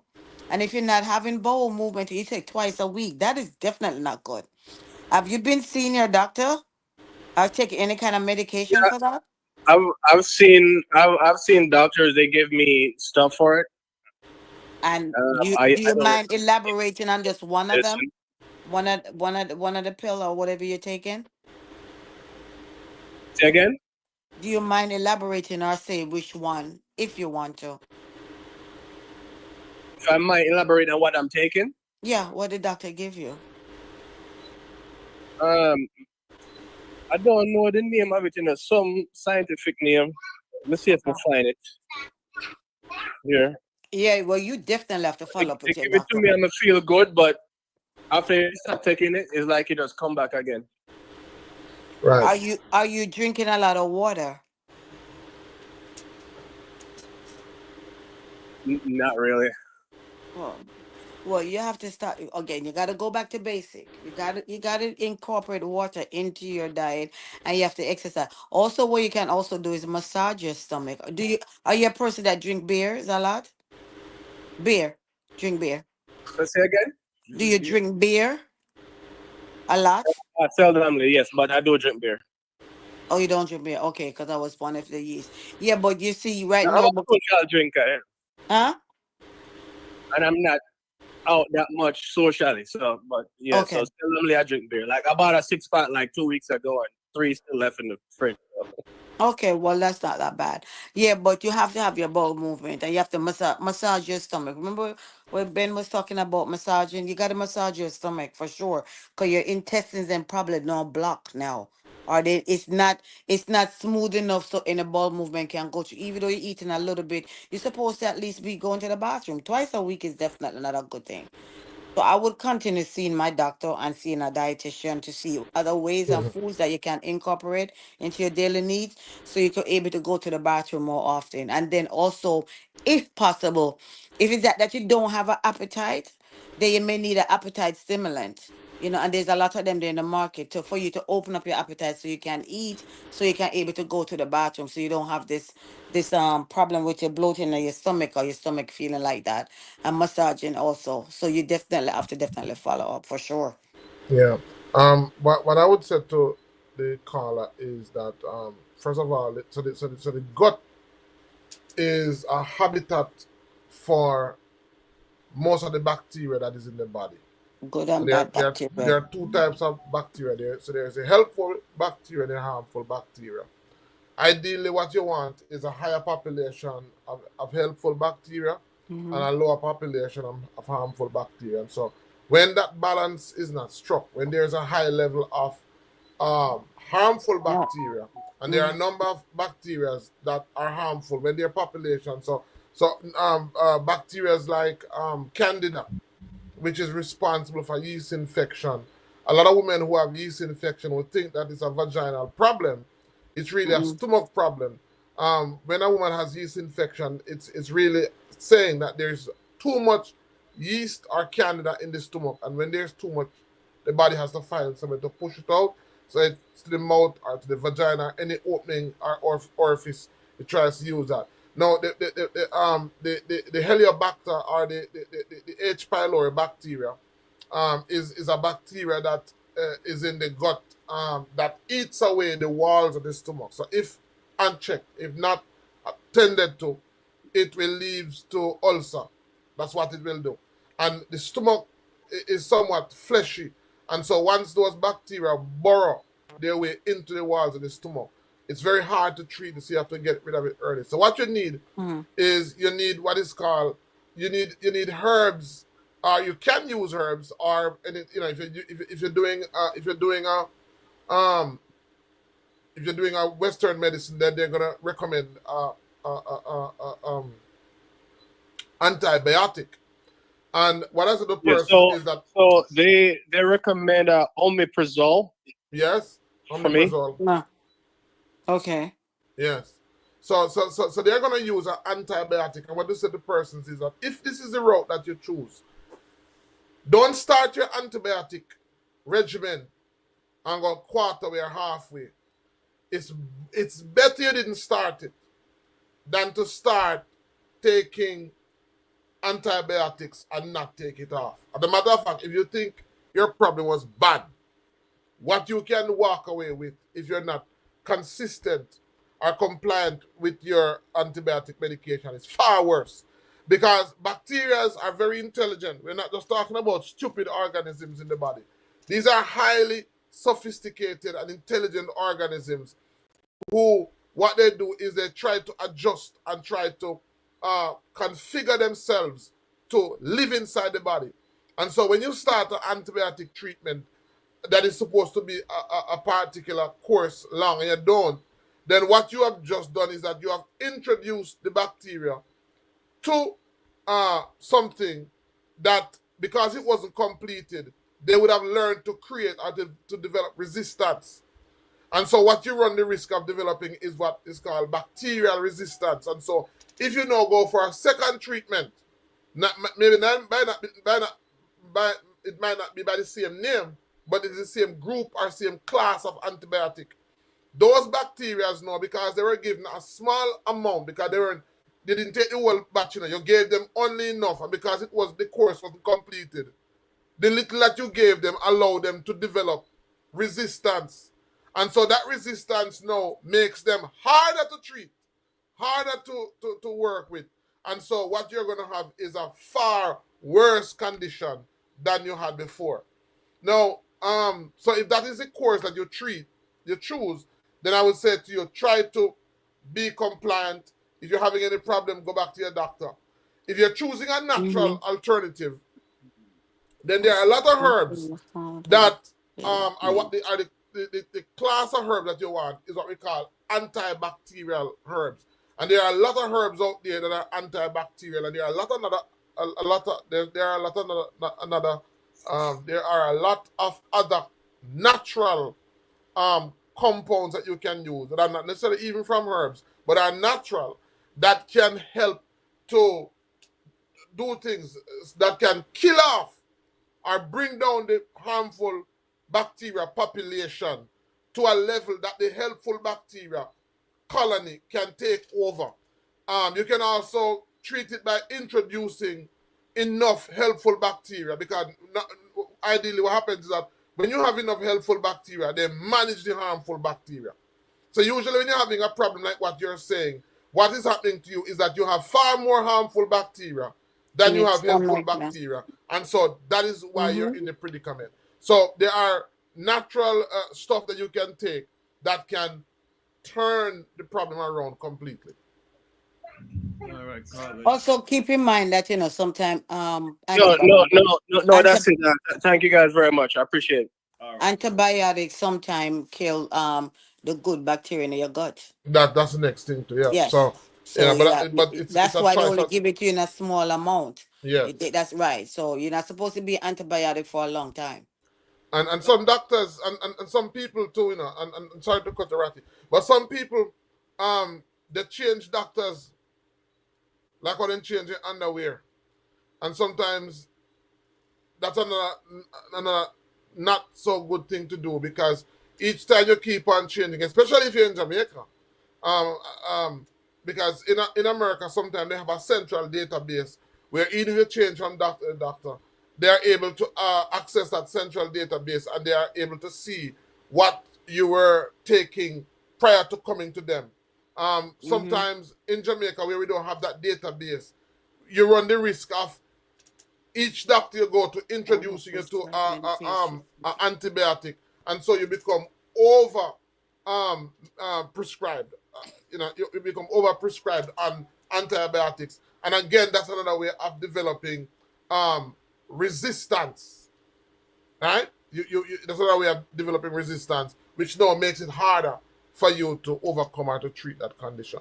So I would say to persons, if you're gonna choose the Western medicine route, then there are things that you should know, and there are certain things that you should do.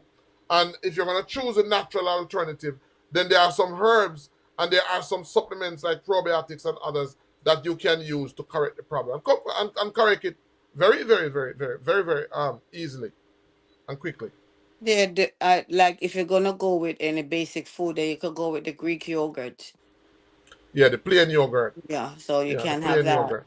Yeah, so But there are some herbs that we can use, that we use to enemas. I know some people, uh, don't talk about that, but there are some herbs that we can use, so we can introduce the medicine rectally, and in the form of teas, and those herbs come in contact with the lining of the gut, the lining of the bacteria, and the result is almost immediate. And as I said, we've had many experience seeing that done. we're not You're hearing you. muted, Ratty. We're not hearing you. We're not hearing you. Yeah, the phone line Okay. open. The number is 667-369-8565. 667-369-8565. If you don't get the more calls, then we just kind of wrap it up, because it makes no sense to keep it open and people now. And the funny thing is, people say, hey, open the phone line and we can't make no call, and I mean, you open it. I'm not opening them, don't call. Yeah. Well, Oh, the understand. last time, forget it. I was. Good night. Welcome to Come Reasons Rattigan. Where are you calling from? Mr. Rattigan, good evening to you, sir. Troublemaker. Yes, sir. Go ahead, sir. I have a question for Dr. Ben. He was talking about massaging your neck and everything. What does he have for the face? Because sometimes your face will hurt you hard, You need to laugh more. You need to laugh more and stop frowning up your face. You hear that? Smiling is very important. Smile, laugh. No, I didn't hear. You should laugh more. Laugh and smile more, no frown. Oh, laugh more and frown less. Laugh and Okay. smile. I have to tell my good friend Tigo about that one then. All right, so thank you. Yeah, man, it exercises all the face muscles. Yeah, any questions? Any questions, people? Any questions? Listen, while we are getting ready to take this thing down, Saturday we're going to have an exciting program. Saturday we have our whistleblower comeback. We'll talk about rare earth, some developments. We have Devon Taylor coming back to talk about some developments today regarding the beach movement in Jamaica. We have Dr. Rosalie Hamilton coming to talk about Mr. Dennis Strong and that situation. And then we're also going to be focused a bit on the Minister of Foreign Affairs and Foreign Trade, the former Ambassador Audrey Marks, and we have the fertilizer thing we're going to talk about. No, I don't even know if we can get through all of them subjects because it just sounds like a lot. I can tell you right now, it just sounds like a lot. So we want to continue our series on interview and interrogation techniques. The Oversight Committee, yesterday, well, actually, they work every day. I saw a couple of them, and there's one that I'm really interested in because it got tested between a parliamentarian and the head of an agency. So I definitely want to show you that. And also we have some examples of how not to ask questions that came in from the last week's post cabinet briefing on Thursday evening or Thursday night. We're going to show some of that as well. So it's going to be a fun filled, fact filled. You're going to get your fill Saturday on the show. And then on Saturday night, we'll play some nice music for lovers, some R&B style, some easy music. You just sit back, you know, for dance, just sit back and listen. Because Kevin, Yeah, you need to dance. You need to move around. well, Kevin, I go do that with them Oh. 2 hours before me. Kevin, I'll do it from 8 to 10. So me, I come on from 10 to midnight and kind of like just kind of calm them down because then Dr. Lover come on midnight to 2 and I go rev them up again. So it's like me just provide a little necessary break there for them to go, yeah, for them relax and kind of catch them breath and then get ready for Dr. Love. So all that is going on. And like I said, Jamaica is, we have a whole bunch of information we're getting through ATIs. Plus we're filing some appeals. And it's Jamaica is, I mean, it's going to be interesting, Dr. Ben, because the election coming up, it's not looking good. You see, today the court ruled that the court ruled that it is not going to order the IC to certify the Prime Minister's statutory declaration. So that's still out there, along with the Dennis Strong situation, along with a whole range of topics, whole range of incidents to talk about. So tune in Saturday, and we'll get all that going. Sis, you have anything to say Yeah, before? I saw two questions. One was asking about cornstarch. If you can use cornstarch to make sauce, and I say yes, you can. But my thing is, why don't you just start off with just plain water and your frozen tomato or celery or stuff and make your own sauce? Why do you need the cornstarch? You really don't need it. But some people, if you don't know how to make a sauce or a gravy, then they're gonna use a cornstarch. But you don't have to. But yes, you can. And then as someone says asked about Miralax, yeah, that we give to a lot of the hospital patients and Miralax if they can't go to the bathroom, so they will get Miralax also. So there's a bunch of stuff you can use over the counter or go buy. Ducalax is another one that you can buy, so it doesn't have to be Miralax. So Them still again, I have would just say follow up with the doctor. Hmm? them still sell Brooklocks? No, I never said Brookalax. I said Ducalax. Hold on a second. We'll come to some music, Rattigan. Where you calling from? Mr. Rattigan, Massachusetts. Can you hear me? Yes, loud and clear, sir. Yeah. You probably know the name of Reggae Medic. Tried to touch base with it for the longest while, but sent some message, been getting a response. Anyways. Right. You have me on hold. Yeah, I'm gonna need to talk to you about something Okay. after here, but Okay. okay. I have a short time before I go to a high electronic area and my phone might cut off. But first of all, I've heard you say a lot of times about people not calling and stuff. Don't feel for one moment that your program isn't reaching out. A lot of people will listen to your program that are listening to your after broadcast because of work hours and them kind of different kind of commitments, right? Right. But this program is going out far and wide, reaching out all for ears. And sometimes when you are come off, when people just logging on, right. And that's a good thing about YouTube, but we can go back and watch a segment, right? Okay. Anyways, you got Dr. Ben and the lady in the house, right? Yeah. Very good food for thought and fruits being offered in terms of knowledge, health, and all of that. Now, my little expertise, Mr. Rattigan, security and well-being. Yeah. I've heard you go through the ropes, and there are many when it comes to different aspects of what happens and affects our people in Jamaica. And there's something been tugging away at me. I heard you, I think about 2 programs ago, make mention of the pipe bombs that were found in Kingston. Yeah. Weapons that were found the other day, big, ugly situation because we were wondering how many had come before and after, whatever. But pipe bombs, I'm just going to take this one tonight. I've heard you make mention on the fact of component being fertilizer.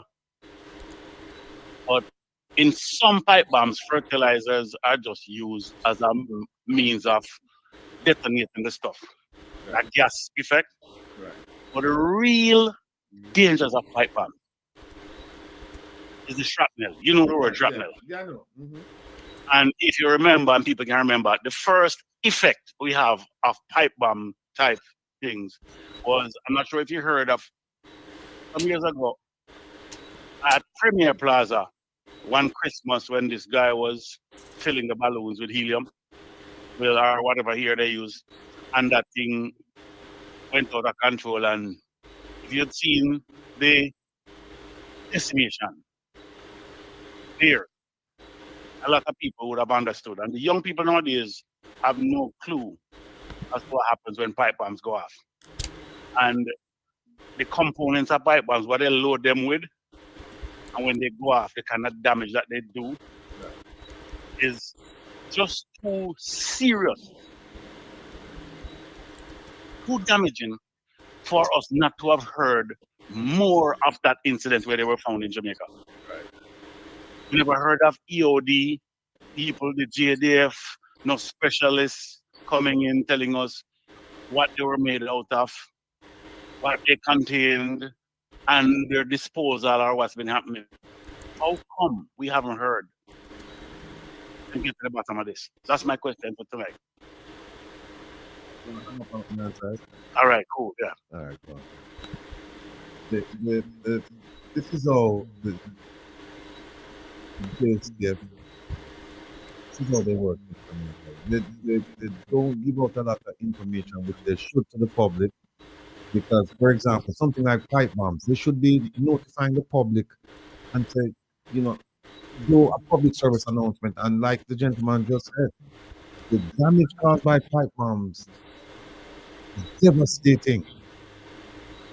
And when you say, oh, pipe bombs to the general public, they really don't know about it. And so they don't have an appreciation for it. So it's like nothing and it's forgotten. Hold on 1 second. Caller, hold on 1 second. Hold on 1 second, please. And so and so what happens is that it comes in under the radar. And if you notice, nobody's asking about the pipe bombs. And they should. Don't forget they found, I think, 1,000 sticks plus sticks of dynamite. And you don't hear anything much more about it. And it's worrisome because the question is, what are we doing with 300 and something pipe bombs in Jamaica? The only thing we heard about it was that the Prime Minister had a bomb scare at his house. And people were saying that maybe I him up there make the pipe bombs and in veranda and make pipe bombs because fertilizer did give away for free. But it was said in a joking manner. But nonetheless, that's the only time I've heard about a bomb type situation. Except for the fact that, well, that's not true. But remember, there were some alleged bomb threats at schools and some government offices and things of that nature.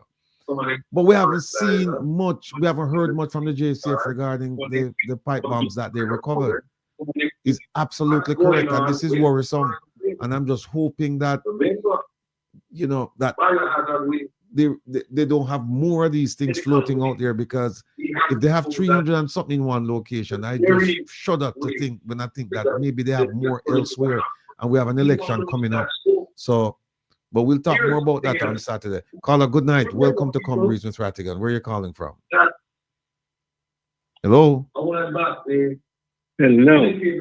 Yes, hello? I have a background noise. Hello. Yeah, turn on. You have a device on in the background. First time calling.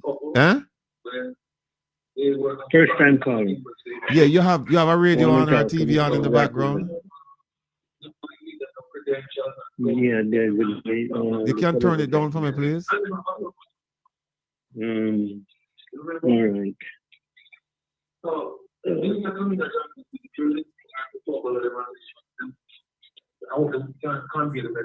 Hello, I'm hearing you. Huh? What? Yeah. Turn it down. I can't hear you because of the background noise.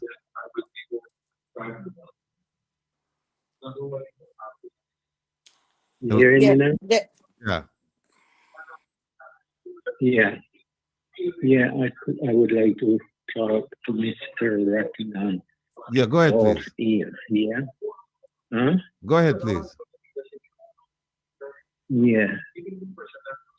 I want to find out who is in charge of mandibular and people who are going to the diaspora at conference in Kingston. I would like to get the information from him, but I'd like to talk to him privately. Yeah. You'd like to talk to He who? wants to talk to you off the ear. So basically, that's what it is. Right again, right. He wants to talk to you off the ear. Oti, put something in the chat the same can see it. Yeah, in the chat or on the bottom. Yeah, the chat. So you can look on it. Well, he's in the chat now. Yeah, no, Oti. Yeah, but Oti. Huh? No, Oti, I gonna put something in the chat where you can reach out. Reach out to me, or you can put your information inside it. Yeah. Is it something confidential or just something personal? No, it's something confidential. All right, no, well, don't put nothing. Don't put the details in the chat. Yeah. Oti, you can just put the email address. Or you see the phone number. You see the phone number at the bottom of the screen right now. You can see the phone number. Yeah.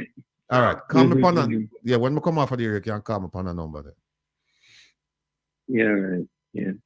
All right. You take care. Yeah. All right. Take care now. All right. Bye-bye. Rattigan, there's somebody with the ICM TV saying to contact me. I don't know who are they referring to. ICM TV. See the number at the bottom on the screen. No, it said contact me. I guess somebody they want to contact. Yeah. No, somebody was reaching out. Somebody was asking me about she says that how could I get that it's for my daughter. She had asked something about the womb, ovarian. Oh, Dr. Ben. Mm-hmm. Oh, Dr. Ben. I see. Contact Dr. Dr. Ben. They want you to contact them. Right. So I'm saying to contact me because I don't know what amount of time we have left. But ovarian cysts, you know how it's understood to be caused. Our cysts overall in the body is the body's way of creating waste receptacles to send toxins that it cannot deal with. So how the body works is that when the body is overcome, when the body is faced with a foreign entity, the body seeks to first of all neutralize it. So cysts would be comparable to even like a abscess.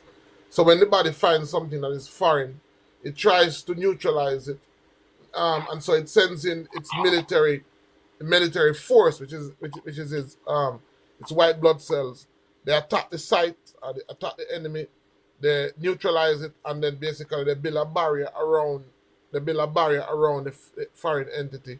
And then basically what they then try to do is to push it to the surface of the skin, where the skin softens and open, and all of that infection runs out. So that is what the body tries to do. However, sometimes when the cysts are deep inside the body cavity, or located in an area where it can't go to the surface, then what we have to try to do is that we have to try to systematically, we have to try to aid the body in not only getting rid of the cyst, but aiding the body in terms of getting rid of what is there instead of pushing it to the body's surface. So in the case of like a ovarian cyst, I tell young ladies, just like when we were young, we were introduced to colonic washout. We would before school September, you would get your washout. Urban service, right? We have moved away from that culture. In the same way, young girls were also given certain herbs or tonics that we call uterines. And uterines are special herbs from that are special nerve vines. And what they do is they basically increase the blood flow activity to the pelvic area.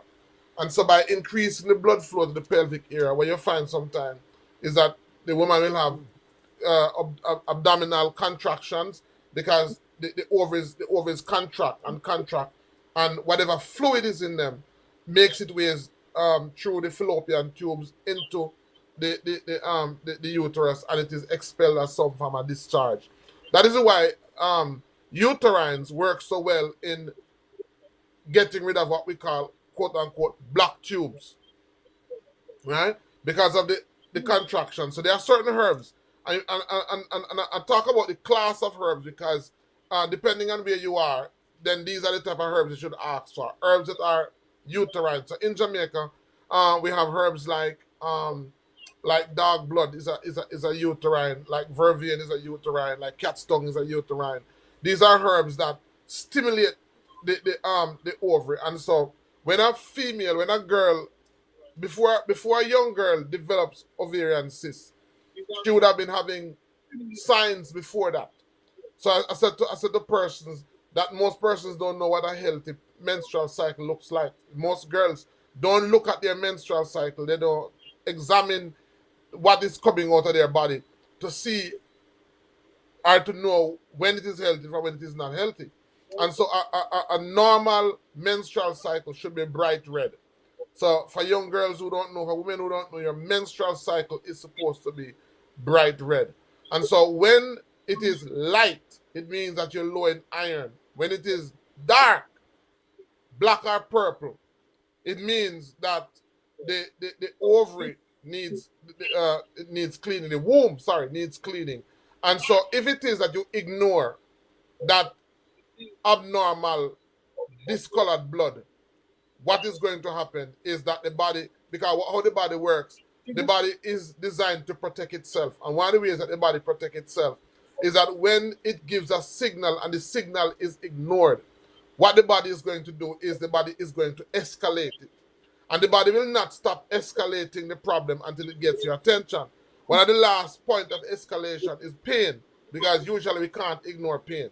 And so ovarian cysts would have been an escalation of a womb that needed attention long before.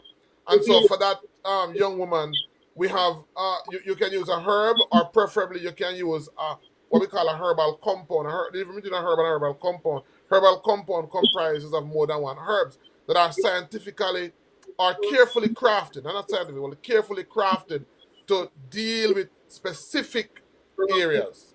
And so that is what that female would need.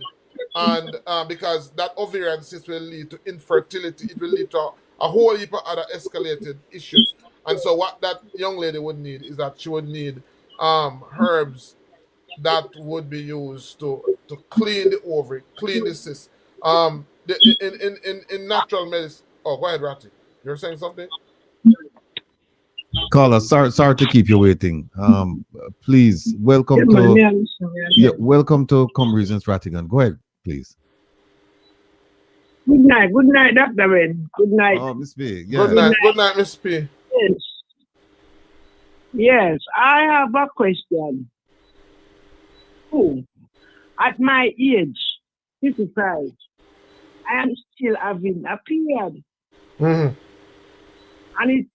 And just like what you described, why in red and just like from younger days come down.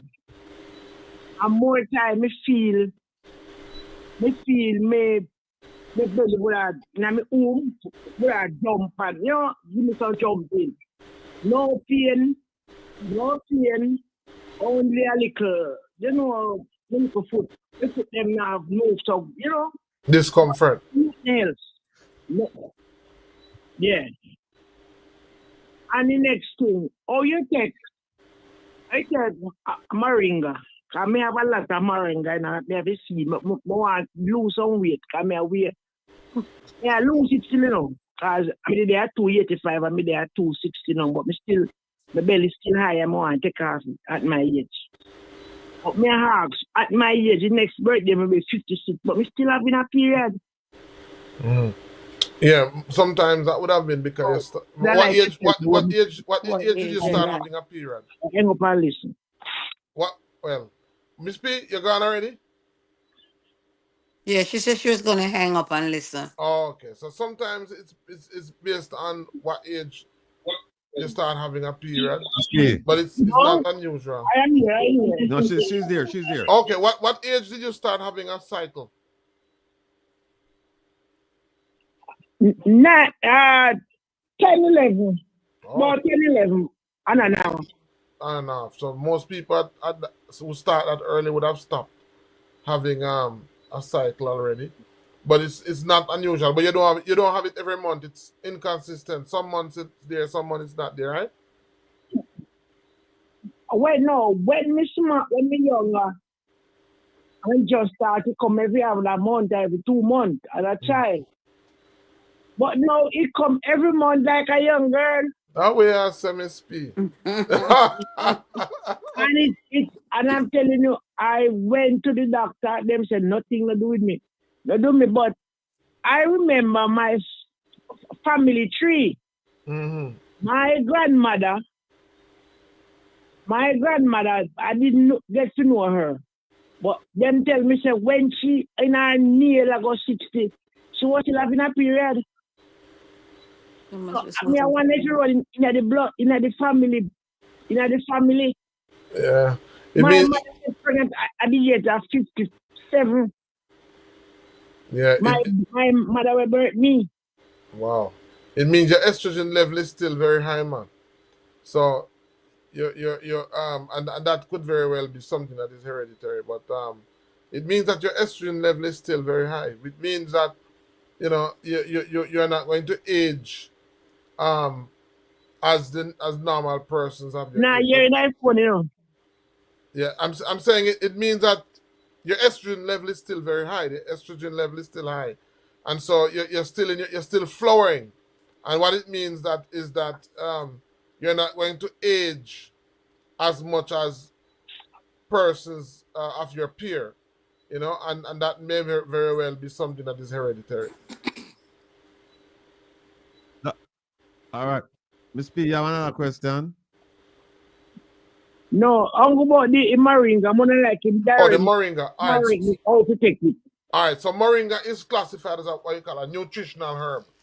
It's not so much of a. No, I'm about the moringa. It's a nutritional herb. So its power. Its power as a herb is in the amount of nutrition or nutrients that it has. And so what you want to do, the best way to consume moringa is to dehydrate leaves, powder it, and to take it as a powder. So you can add it to your food, you can add it to your smoothies, you can add it to your juice. That's the best way to consume moringa. Some more question, Dr. So what Ben. about the seeds? The I'm seeds, asking about the seeds because I know a lot of people say the seeds are better. I don't know. I'm not familiar. well, the seeds, as I said, most seeds are very high in oils. So the seeds have a different nutrient profile than the leaves.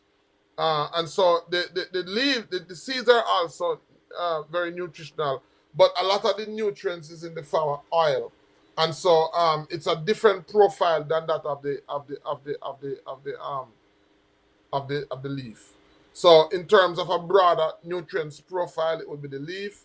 The seeds are also very potent, and so you can't consume a lot of it. You have to take a small, but it wouldn't have the same type of nutrients that is in the leaf because it's different.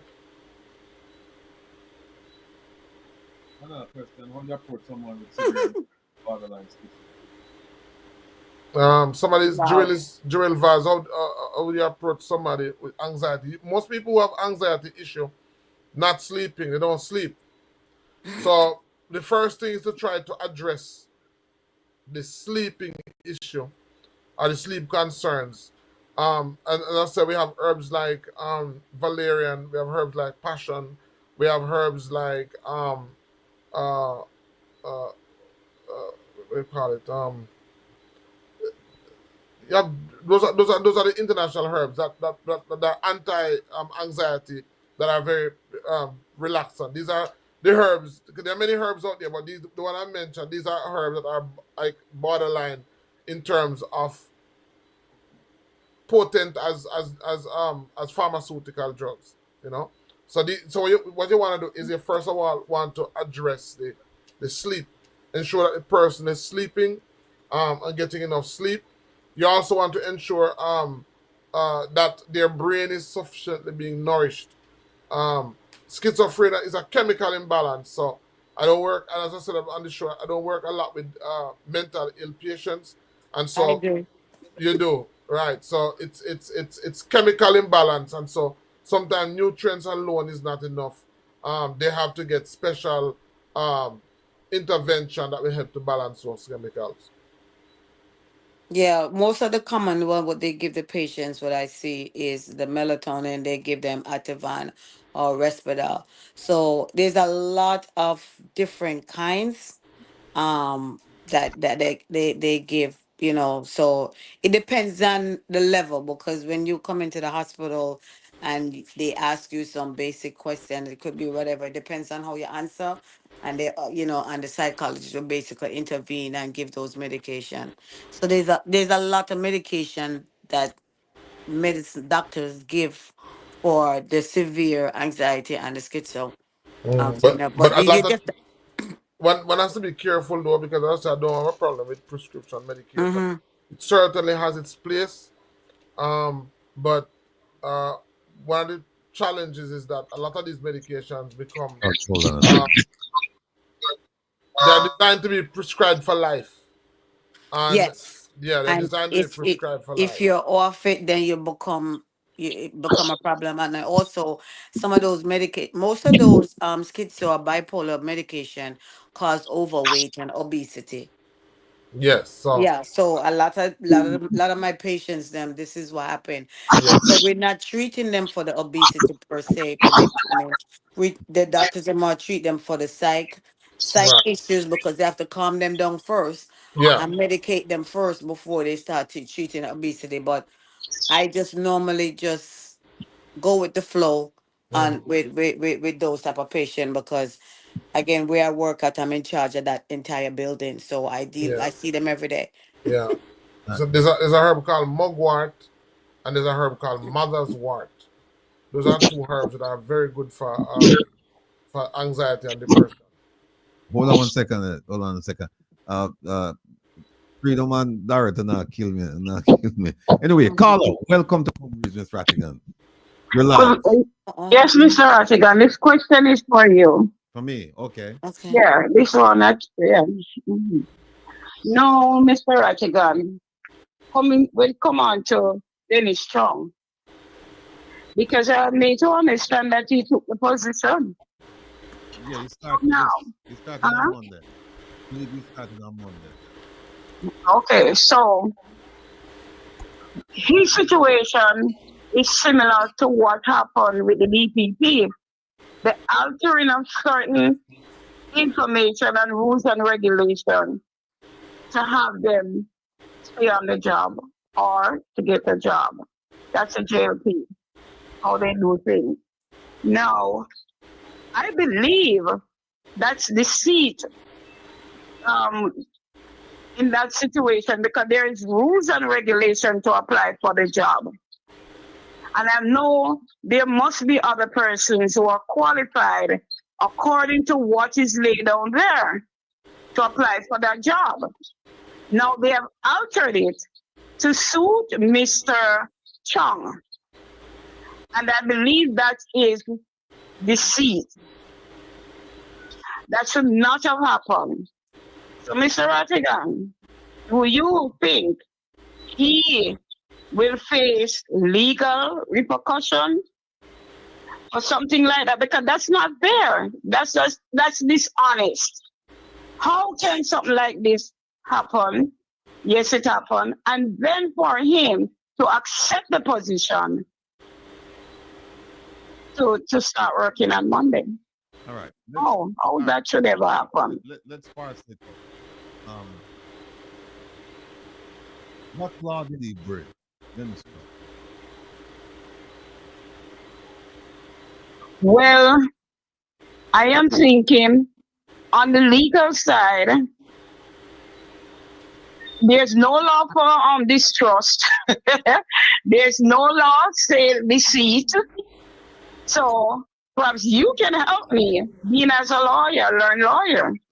And now that's something to look at deeply too. I never even go there thinking. Yeah, but the thing is, you don't have to be a lawyer. Just walk with me, right? Stay with me. Stay with me through this. What Dennis Strong is going to say, and to be frank with you, I don't think that there's any law in the books to govern what he did.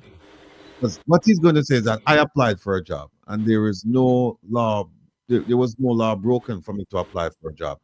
The question is not. The question is him on one side. Him meaning that he's unqualified and that he exhibited a bias when he made the comment that him was anything wrong with the prime minister of 28 bank accounts, not paying any taxes, so on and so forth.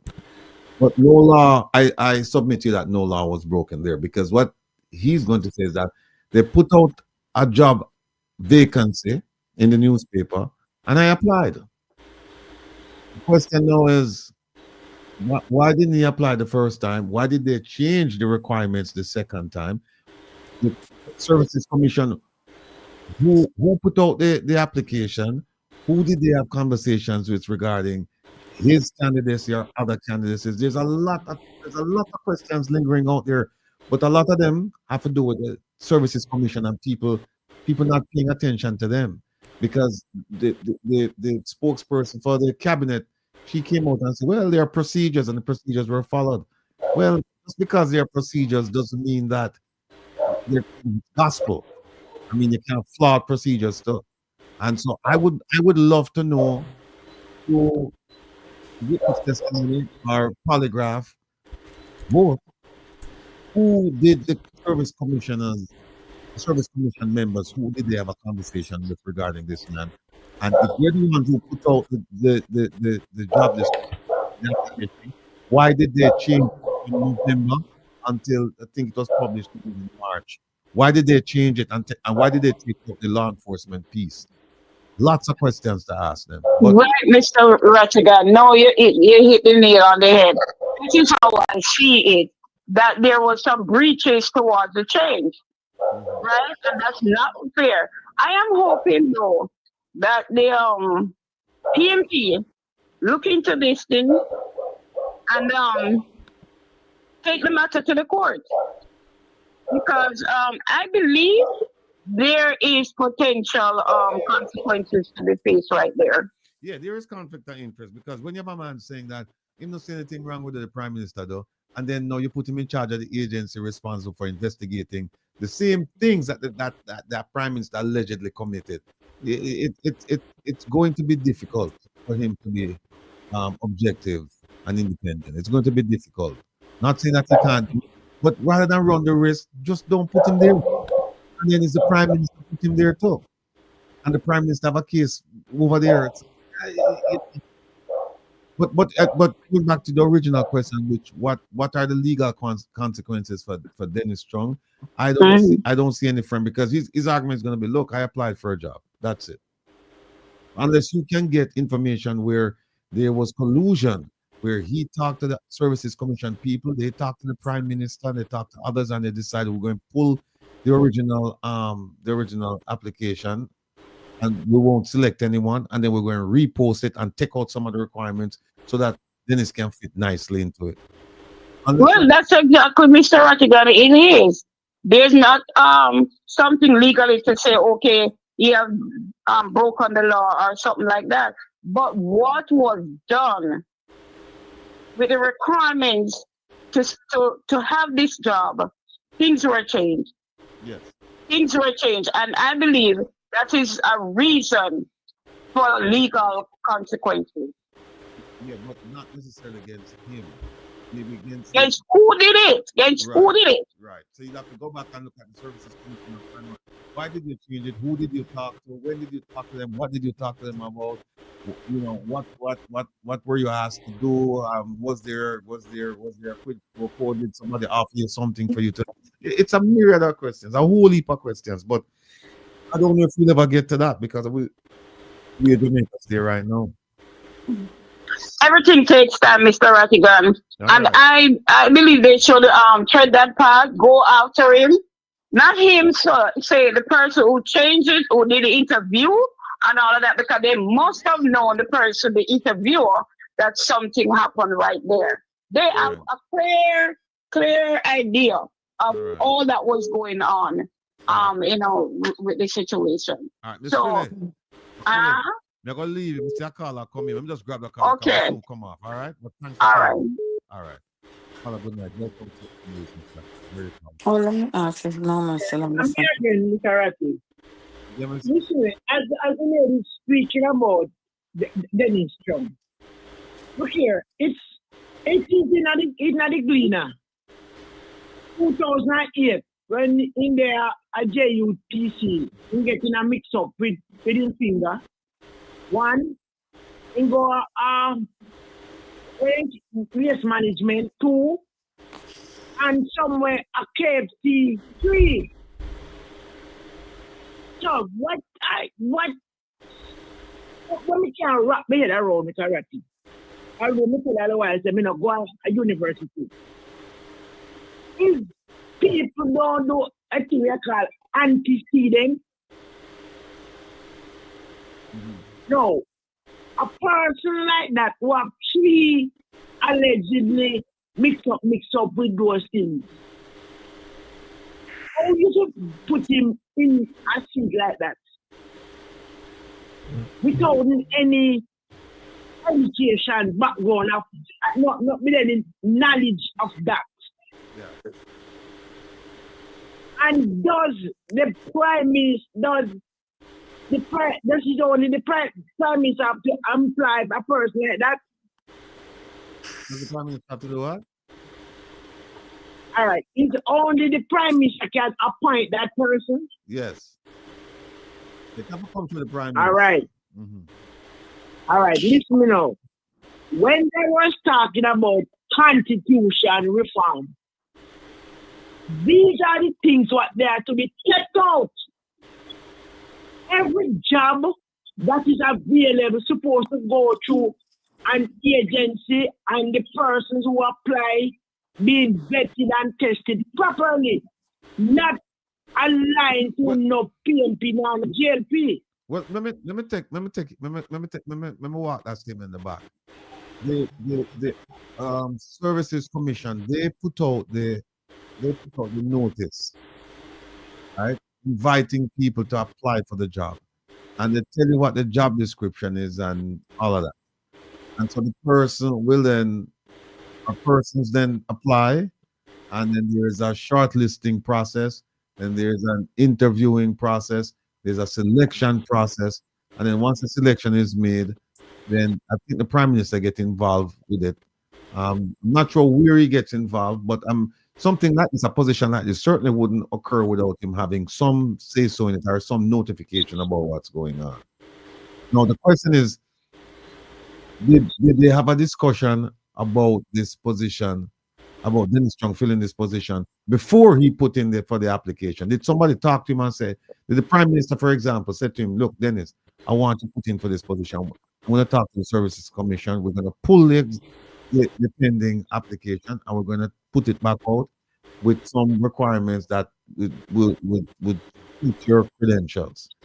Put ones and that don't suit your credentials. That conversation took place, and we have a problem. And some people say, well, they believe that it took place because he didn't apply the first go around. He applied the second go around, and in the second go around, they took out the law enforcement requirement, which is crazy because FID is a law enforcement agency. So I don't understand. There's much more than meets the eye regarding that situation, and we'll find out. As an American citizen, and a retired FBI, and a lawyer, would that happen in America? Well, yeah, it could happen. It could. I mean, it might happen right now, where friends of the president then get certain positions and things like that. We see it happen. But here's a difference, though. The difference is that, somebody at that level, at the senior level, they have to go through some grilling, and then there's a record of that brain. So even if them get the job, there's a record out there that that can be used later on to come after them. Jamaica is a little bit different because the system is different. The system of governance is different. And so what you would expect from your technical director of the financial investigative division is that you get somebody who's non-partisan, or at least somebody who doesn't express any inkling of partisanship. You get somebody who's independent, somebody whose credentials and character are above and beyond reproach. That's what you would expect from that. But when you get somebody who's based on the pictures we have seen and the interaction, look, he looks as if he's a friend of the prime minister, and then he come out and make statements about an investigation that's been handled by the very same agency that now he's been put in charge of.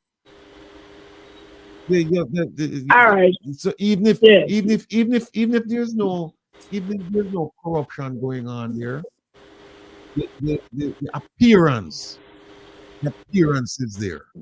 The appearance of conflict of interest and all that. So him shouldn't even take that job. Him shouldn't take it. But all right. Just teach me something. A school me there. Yeah. What specifically? All right. He's the head of the SID. What specifically is his role? Is he give order to the persons under him, or him go out there with him, go ask the question, or do anything, or whatever, or him will stay at the office and take report? No, the thing is, he's supposed to lead, direct, put out policy and all of that. But here's the thing now.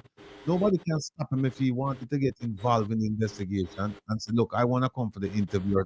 I don't think anybody going to stop him. There's no regulation saying that he cannot participate in an interview of a subject or anything like that. So basically, him run the department. He can do whatever him feel like doing, short of committing a crime. So, but if you read his job description, it's mostly on the executive level where he's supposed to issue policies, he's to make sure that it's properly funded, he's to make sure it's properly staffed, he's to make sure that they follow the mandate, all that. But at the end of the day, the investigation, nobody can, if him can't call in the person in the investigation and say, listen, I want you to give me a briefing, or bring the file, come so I can see what's going on. Who's going to tell him no? Nobody's going to tell him no. So he'll be able to see what's going on. Oh, no open know when to use what, where, or why, and who. Well, my feeling is that we shouldn't even get to that point. Them shouldn't get the job, and therefore, I hope that the protest will continue like every Monday until him decides that this is too much, and then just decides that can't work under them kind of pressure and just leave. Can't be a one. And the person who alter the thing. Can that person or those persons face some legal battle? Well, before you even get to that, you have to ask, why did they remove the law enforcement requirement from the member posting? Why did they move it? Because this is a law enforcement. Did they move it to accommodate him? What's the they have to come up with a legitimate reason as to why. Well, first of all, why was it there in the first place? And then why was it taken out? That's why I be like for your program, you teach well within. Thank you very much. Yeah, you're welcome. But what I'm saying, Jamaicans, if this little piece of rock continue to behave like this, also, it's kind of dark. No, say OT put in the chat, who can remove him? Well, first of all, he can remove himself. He can't just say enough for this and just leave. Prime Minister can remove him. The Minister of Finance can remove him. That's it. He actually works, he reports to the minister. He reports to Favor Williams. Okay. He reports to I pay a bangarang. Mix up. Yeah, but we have to call some prayer and get rid of them people. No, man, this. Yeah. Well, here's what I'm hoping. I'm hoping that the opposition that they don't see this as like a 9-day wonder, and then they did the protest, which was very successful, and then they just say, okay, all right, fine, that's it, we got our message out. No, they have to continue doing this. I think they should do it every week. I think that's what they should do. Them are going to continue now. And the thing with the opposition, where people not be there, then they're there, them are do them work, but they now yap. And that is it.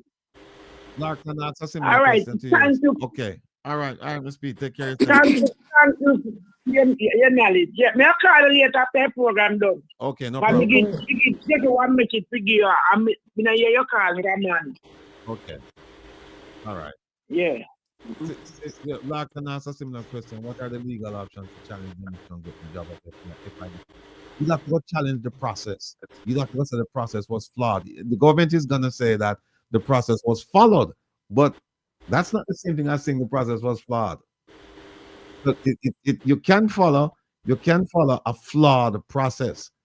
And so if you can make the argument and saying, look, the process was flawed, and you explain why, then the fact that there's a process in place, it means nothing. Those of you who watched a program last week, Saturday, saw Mr. Salts, the Minister of Higher Education. Yeah, to task, because she did something and she was saying what the process was followed. And I'm sure I say, watch here, it's not enough to tell me that the process was followed. What's more important is that the process was fair. And the process was unfair. The fact that you follow it is of no moment as far as fairness is concerned. Because this is what them hide behind. Them say, oh, there was a process and we followed it. The process is not gospel. The process is not gospel. People make mistakes and put stuff in. And in fact, sometimes a process that was effective 10 years ago might not be effective now because things change. That is one of the things that they need to look at. They need to look at, is this process, well, first of all, was the process flawed? We already know, so them follow it, because that's their argument. We followed it, but was it flawed? And then also you need to look to see who made conversations to them. So, for example, if I were there, I would be looking at looking at phone records. I'd be looking at everybody's phone records to see who called who. And then, you start doing your interviews, then you have to bring in the polygraph too. And believe me, people will talk. But is it going to happen? No, because the kind of system we have in Jamaica, the opposition has no real power to do anything like this. I'd say the power of governance is in the hands of the JLP. So them essentially can do whatever they want to do. Only thing that can force them and influence them is for the people of Jamaica to rise up. I want to say rise up, let me make it clear. We're talking about like what happened Monday, a peaceful protest. As when they say rise up, them I think it's an insurrection, and then next thing you know, them call a state of emergency, and then there's no election, and then all kinds of foolishness happens. So that's not what we're talking about. You have anything to say before we leave off, No, I was checking to see if Norman was still on the phone or on the line. Okay. Larkland, the drill saga, that's a little bit different too. The drill saga tune in this Saturday, because what we're showing now is what a real invoice should look like, as opposed to the ones that we've seen. We have one, we have a legitimate invoice. We'll give an update on that, and we're going to show you how the invoice that they submitted, that there's something wrong with it, something very wrong, and nobody's raising that point, but we are going to raise it this Saturday. So tune into that. We'll have a question. I don't see any more. No. All right. So where's the analysis? Oh, can Market G remove him when he win? It's a good question. I believe the term is, I think it's 5 or 7 years, can't remember. I'd have to go back and look to see if the person serves at the pleasure of the prime minister or of the minister. I'd have to go back and look to see. But believe me, if I were in charge and the regulation There's no legislation to move that person. Trust me, that person would be gone within the first 2-3 months. They'd be gone. There are ways that you can get rid of people. I won't say them now on the show, but there are ways that you can get rid of people that you can't get rid of legitimately. And that's legitimately meaning that there's no law saying that okay, this person like in America, these cabinet people serve at the pleasure of the president. So the president said, "I don't want you." That's the end of the story, right? If they don't have something like that in Jamaica that says that leader of the opposition should he become or some people say when he becomes prime minister, I think can just say, okay, you know what, Dennis Strong, we no longer need the services. You have a contract for 7 years, we'll pay you off for the remaining years, or we can negotiate the payment. We can negotiate your exit, but we don't need you. If that cannot be happen. There are ways that you can actually get rid of. You can make it so miserable that him not no choice but to leave. But we can't put that on another time. Yes, Don't sis. we're gonna remember about the rally June 21st that we need donations for that. So I'm glad you put it up. Look on the screen and see. It's a it's a family event. Kids, everybody come out. And I'm trying to get an artist to come out there. Still haven't decided yet. And I haven't got no commitment yet, but we want people to come out for that rally on the 21st of June. I seen at the Roddy Williams Center. So and then we need donations. So what's the name? Please put it up so people can see, and then each one tell one about the rally and the donation that's needed for that. Paula, good night. Welcome to Conversations Rattigan. Where are you calling from? I'm missing one man. I don't talk about the rally. I sent and me live. Yeah. Organize a bus. Well, you have to talk to Opal after the year, and Opal talk to Opal one away, and she will make you know what go on. All right, so give up on me now because that can miss me, but me live far. I do have a drive to myself. Right. And then after the rally now, people reach back home. That's a problem, but me that can't miss me. Me want to look at your face. Find a family member in Kingston to go stay. All right. Man, looking at your face, too, man. Don't worry yourself. Yeah, you mean? Yeah, me son come. We are come. Can mango see eat mango? Yeah, man, but I East Indian mango and black. It has to be East Indian. Look when you are like a fenge mango come good. No, that's why no one go. You're not carrying no stringy. Me not see no stringy yet. Okay. But me see East Indian, so me if I those East Indian, yeah, me see what and be a foreigner, no local. So what about the Julie mango? Me have you up the like with. Even so what about the What about the Julie mango? I need my vitamin C. Well, if you want Julie, well, me will look Julie carry come. I see Julie mango is long easy to solve. What can come after? Yeah, Opal can take care of that for me. If you say Julie and East Indian, me have that slap. Me go start out it. All right, Opal, you here? Make sure you reserve my Julie. Yeah. Let me know that me can tell them and me prepare myself which part of meat here, whatever. All right, no problem. No problem. Yeah. Just remember the berries. Just remember the berries for the brain function food. Raspberry, strawberry, blueberry, blackberries. Very important. See if you can incorporate that in your daily needs. That's my final word. Yeah, Dr. Ben. Yes. Yeah, man. So, tonight was a good show. Sorry for coming on so late.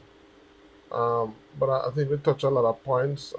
And hopefully next week, anything we missed this week, we try to cover that. Basically, that's it from me. All right. Well, folks, OT, you have anything you want to say? We'll turn off the phone now. OT, you have anything you want to add? On Jamaica Legal Defense Foundation and its global supporters cordially invite Jamaicans abroad and abroad to its inaugural Reconnection on June 21st, 2025 at the Ranny Williams Entertainment Center in Kingston, Jamaica. Bring your entire family for a day of food, fun, entertainment, and information. Get an understanding of the Constitution and the skills necessary to exercise your rights and your civic responsibilities as Jamaican citizens. You can't afford to miss this inaugural Reconnection rally, June 21st in Kingston. Tune in for further information and updates to Reason with Rattigan on YouTube and reggaeglobalradio.com, Saturdays at 3 p.m. New York time and at 2 p.m. in Jamaica. See for yourself. Open your eyes. Opal, I don't know if you can find Reggae Girl question. She said she asked Dr. Ben a question and she didn't get an answer. Okay, yes, I remember. All right, so she was asking about her son who has acne. All right, so acne basically is the clogging of the pores. Sometimes the sebaceous gland produce a lot of oil, and sometimes the oil block the pores. So what I would say to you is, if you can get like a 0.5 to 2% salicylic acid cream or ointment, and what that does is that it helps to, salicylic acid helps to unclog the pores and helps to free up the pores, remove debris. So like a lot of times it's dead skin cells, so it removes that, prevents the clogging of the pores. It opens the pore, removes the blockage of oil. And so salicylic acid, anywhere from 0.5 to 2%. Depending on the dryness of the skin, you want to, consult your healthcare provider. But basically, that is something very good for helping to unclog the pores and to prevent further buildup of so loofah. Somebody put loofah, which is abrasive, and sometimes depending on the skin texture, that might make things work. So salicylic acid and peroxide is very good for unclogging and cleaning the pores of the skin to prevent acne buildup. All right. Anything else, sis? Going once. No, I would have just commented on this. To use a soft brush with some. I would have used peroxide too on it, and that's it. That's the only thing I would have recommend. All right. Well, Opal, give us some music, make we move out, And just want to say thanks to all of the lovely people who show up tonight, including Sis, including Dr. Ben, including Dr. What's name again? I don't name right. I say no. Who is up? Dr. Hunter. Dr. Hunter. Yeah, Dr. Hunter. Yeah. Actually, Dr. Hunter left here and went over to Andre's program. So, because somebody texted me and saying he's over there and talk about the things. So, I just want to big up a lot of my schoolmates who was on the line from Norman Manley, because I put in the chats a lot, and I know Carl Meeks came on, I know that, and then he had to go, and then Norman came on. So I want to big up my Norman Manley crew for coming on. Yeah. And all my Hunter College alumni people that came on. Yeah, I hope that, please encourage them. Sign the petition. I did put in the group for them to sign the petition. So only you alone can know who signed, but I would be on them and see, because I'm gonna tell them, you know who signed, and if they don't sign, then I'm gonna be on them. I'm gonna be on them, so that's okay. All right. And I apologize because I was having some technical difficulty with a lot of static on the line, so that was causing a problem for me. We couldn't try to figure out where was it coming from, so I had to keep going in and out and coming off. So I apologize for that. But technical difficulty sometimes is out of my control.